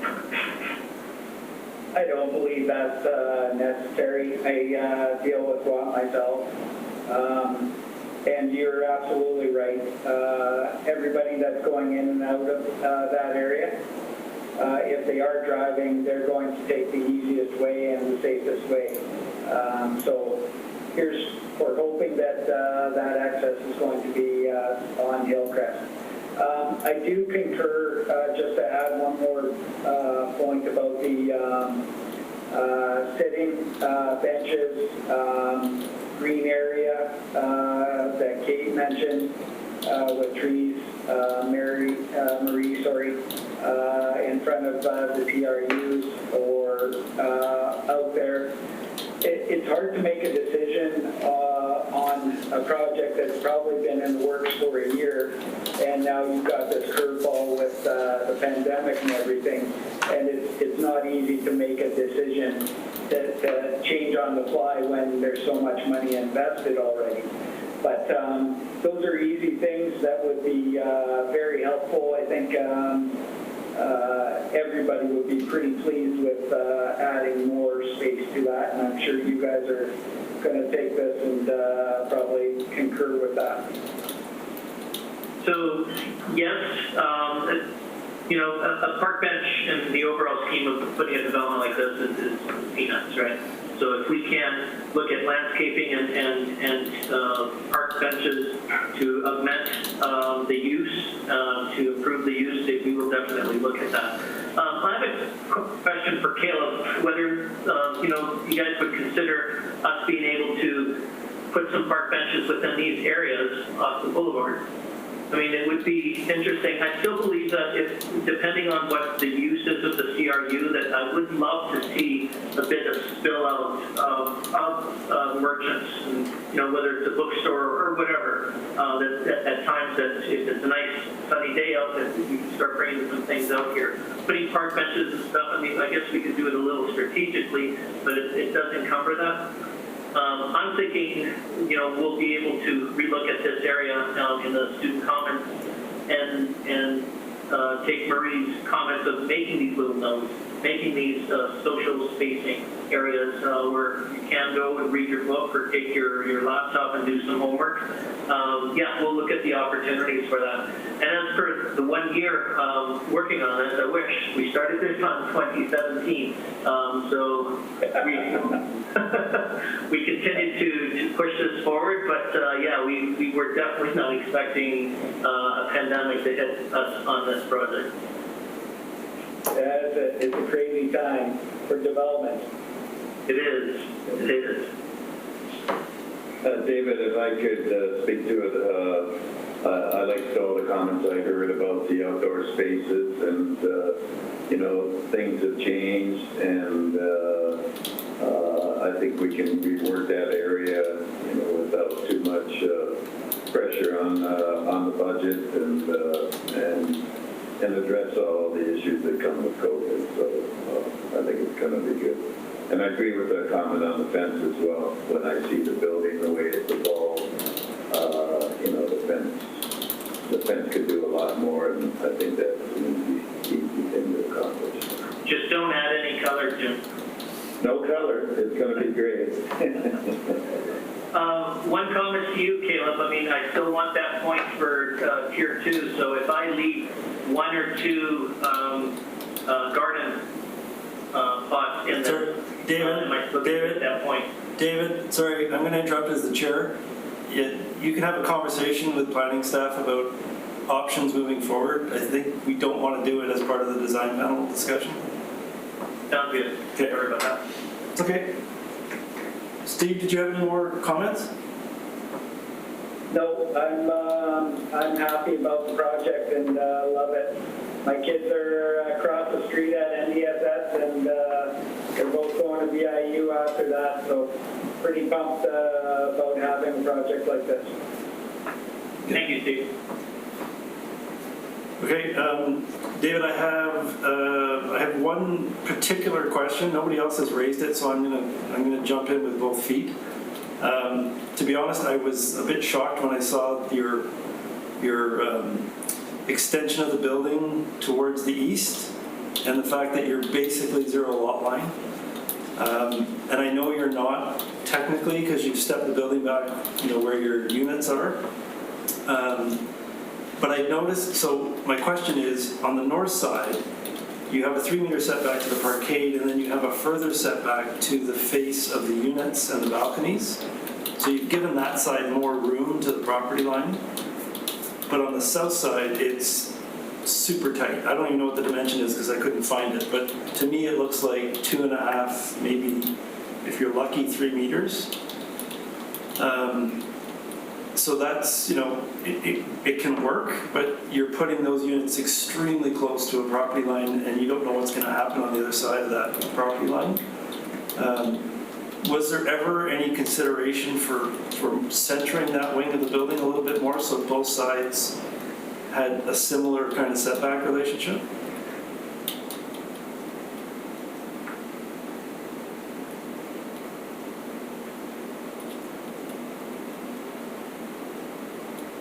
So, the name of the game a lot of this time, especially with some of these developers, is let's try to maximize what we're trying to do. And there's always a pushback from the architects of livability versus, yes, this is the maximum that you can get. But it's never, it doesn't always mean it's the best solution from our perspective, from designers, and we're building communities here. What we did on this side here is push these units, which are the corner units, out, yes, to 3 meters from the property line. But we also thought that these ones, because of the small glazing areas, it was mostly a front-facing and back-facing unit. It was the units in the center that we pushed back as much as we can. As you see from this, that these are the ones that are very close to the property line, and then we pushed back these 2 or 3 units back to that area. So it was a cognitive decision to do so. We didn't think it was that, we did wrap around the balconies in these areas. Of course, we never know what's going to happen as a developer.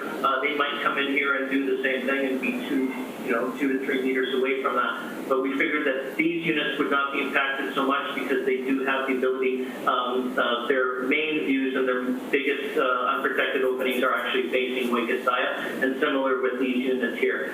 With the exception of this unit, and then the central units are pushed back. Okay, and so are you pointing to the north side of the building? No, this is the south side of the building. This is where it's closest to the property line. But you were referring to the north side of the building? No, I was referring to the south. I couldn't see where you were pointing. Sorry. Okay, sorry. Can you see my mouse where it is? Yeah. It's off this sheet. It's the top right hand axle. Yeah, sorry, and that's not the south part of the building I was referring to. It's the part that faces the Pacific Housing. Oh. It's the one. It's the one next door there with the stair tower. This face. Yeah, well, not that face. It's that south face that's along that property line.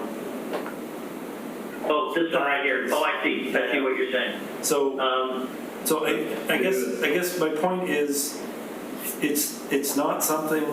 It is kind of forming character, only because I have a concern that you're not going to be able to achieve what you're showing there because of limiting distance and combustibility issues, all that stuff.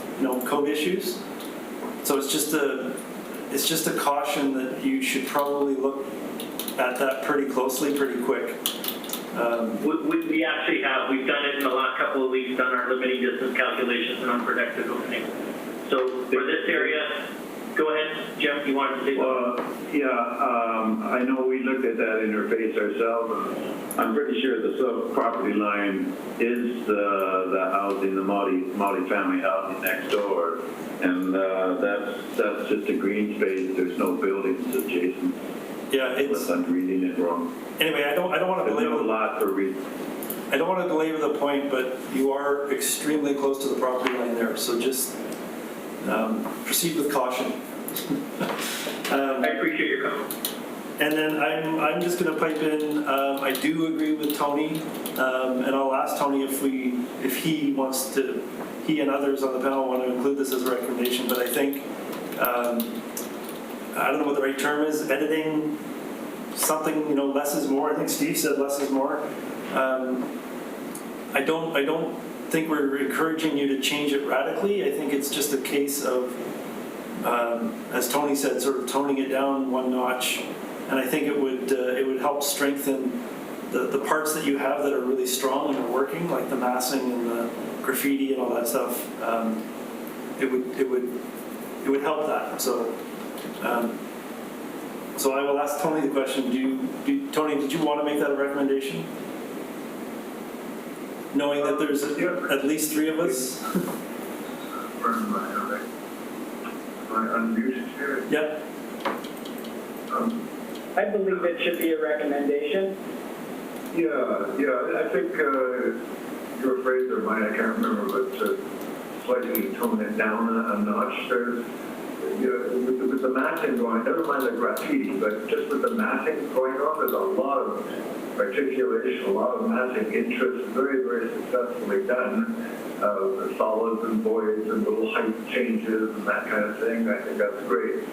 I think to further embellish it to the extent that the applicant has, it's a question of degree, and I think it goes a little too far and should be notched back a bit, but I don't know how you quantify that, or just leave it up to the applicant to have another think or whatever. Okay. Sorry, I'm writing. And then I think everyone will agree that there's a desire to have a recommendation for consideration of redesign for the outdoor commons area to create more social gathering spaces. Does that make sense?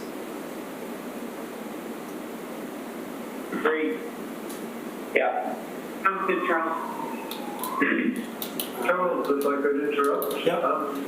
I had picked up on your point, but it seems extremely well taken about the building portion right along that property line. I mean, it looks like it's right on the property line, and I heard the applicant say that they've done a limiting distance calculation, and I can't see how that close to the property line you'd be allowed any windows whatsoever. So I'm not. Tony, the upper floors are set back about 7 feet. Those are the ones that windows are on. Okay, all right. I guess I hadn't picked that up from the drawing. So. I don't think it's going to be an issue. The building will be sprinkled, I'm sure, and there's not many windows along that section. I think it's going to be fine. And he said David did the calculation, so. Yeah, I guess I hadn't picked that up from the drawing, so yeah, all right. Thank you. Okay, thanks, Tony. And then, sorry, not Kate, Marie, you had talked about the degree of, or the style of fencing and screening on the north walkway and the lighting, et cetera, et cetera. Did you want to put that in as a recommendation to consider that? Probably just a consideration of how it's going to affect a neighboring property and, design it with some sensitivity to that in terms of light pollution and just the design of the fence. Which might also come under Kate's point about the fence fitting into the rest of the design. Yeah.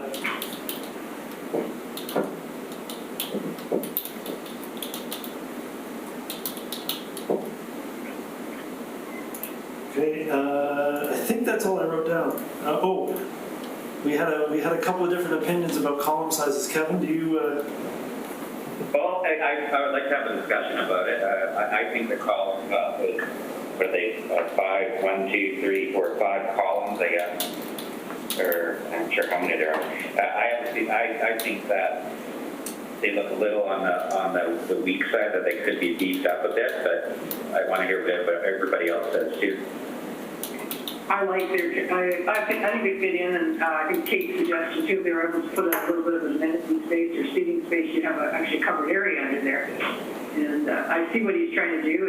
It's trying to lighten the building and break up the mass. And as long as I think keeping the white color helps, as long as you're not accentuating them some way. The idea that part of the building kind of floats up there a little bit. I'm not talking much, I'm talking making each column maybe 6 inches wider or something like that. I'm not talking about closing it in really other than that.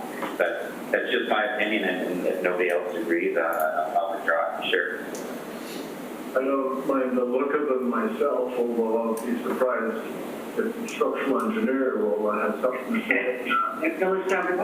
Scientifically, etc. But I was just going to say the Villa Savoie example on your screen is exactly what it should look like, I hope. And I think it'd be great.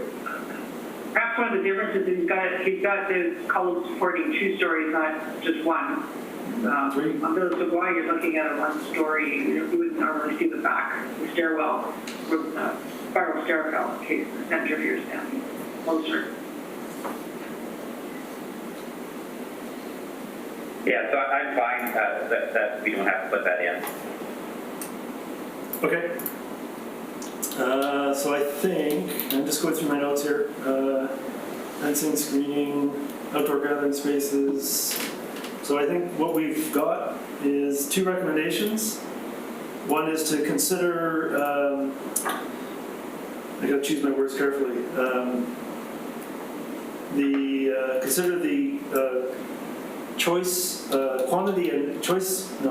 consider the quantity and color selections on the elevations to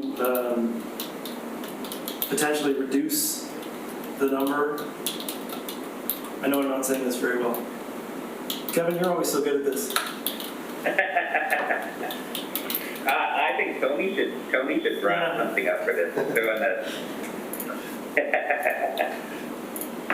And no, personally, I like the busyness of it. I think it suits the project, and but I also think he needs to, like maybe we can soften that a bit. Just recommend that the designers think about the overall composition, or I'm not sure if I get no, I can't think of how to say it either. It's a tough one to put into words. Worded strongly as tone it down.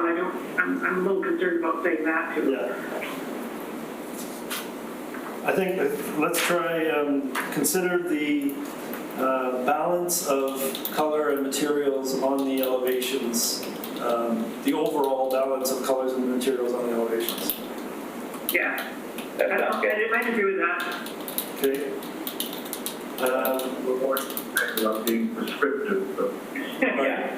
Well, less is more as modernism is over. Come on, you guys.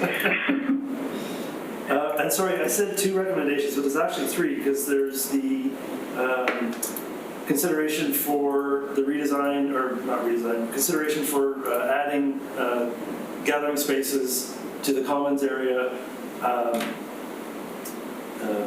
landscaping. And then there's the consideration of the north walkway screening, lighting, and fence design with respect to the neighbors. That's right. Yeah. Okay. Okay, so with that, we've got 3 recommendations. Could I get someone to do a motion? I'll make a motion, but first I want to make sure that everyone's okay with the parking variance, because I think we should support it, and it looks like staff, the rationale with the 2 boundaries or the 2 locations and the parking requirements for that. So I would, unless somebody would object to it, I'd make a motion to accept the application as presented with those 3 recommendations and support for the parking variance. Well said, Jeff. Yep. And sorry, did someone second that? yes. Okay, multiple seconders. Any further discussion? Seeing none, I will call the question. Those in favor? Any opposed? None opposed. Thank you very much. Thank you very much, everyone. Nice job, David. Thank you. Thank you.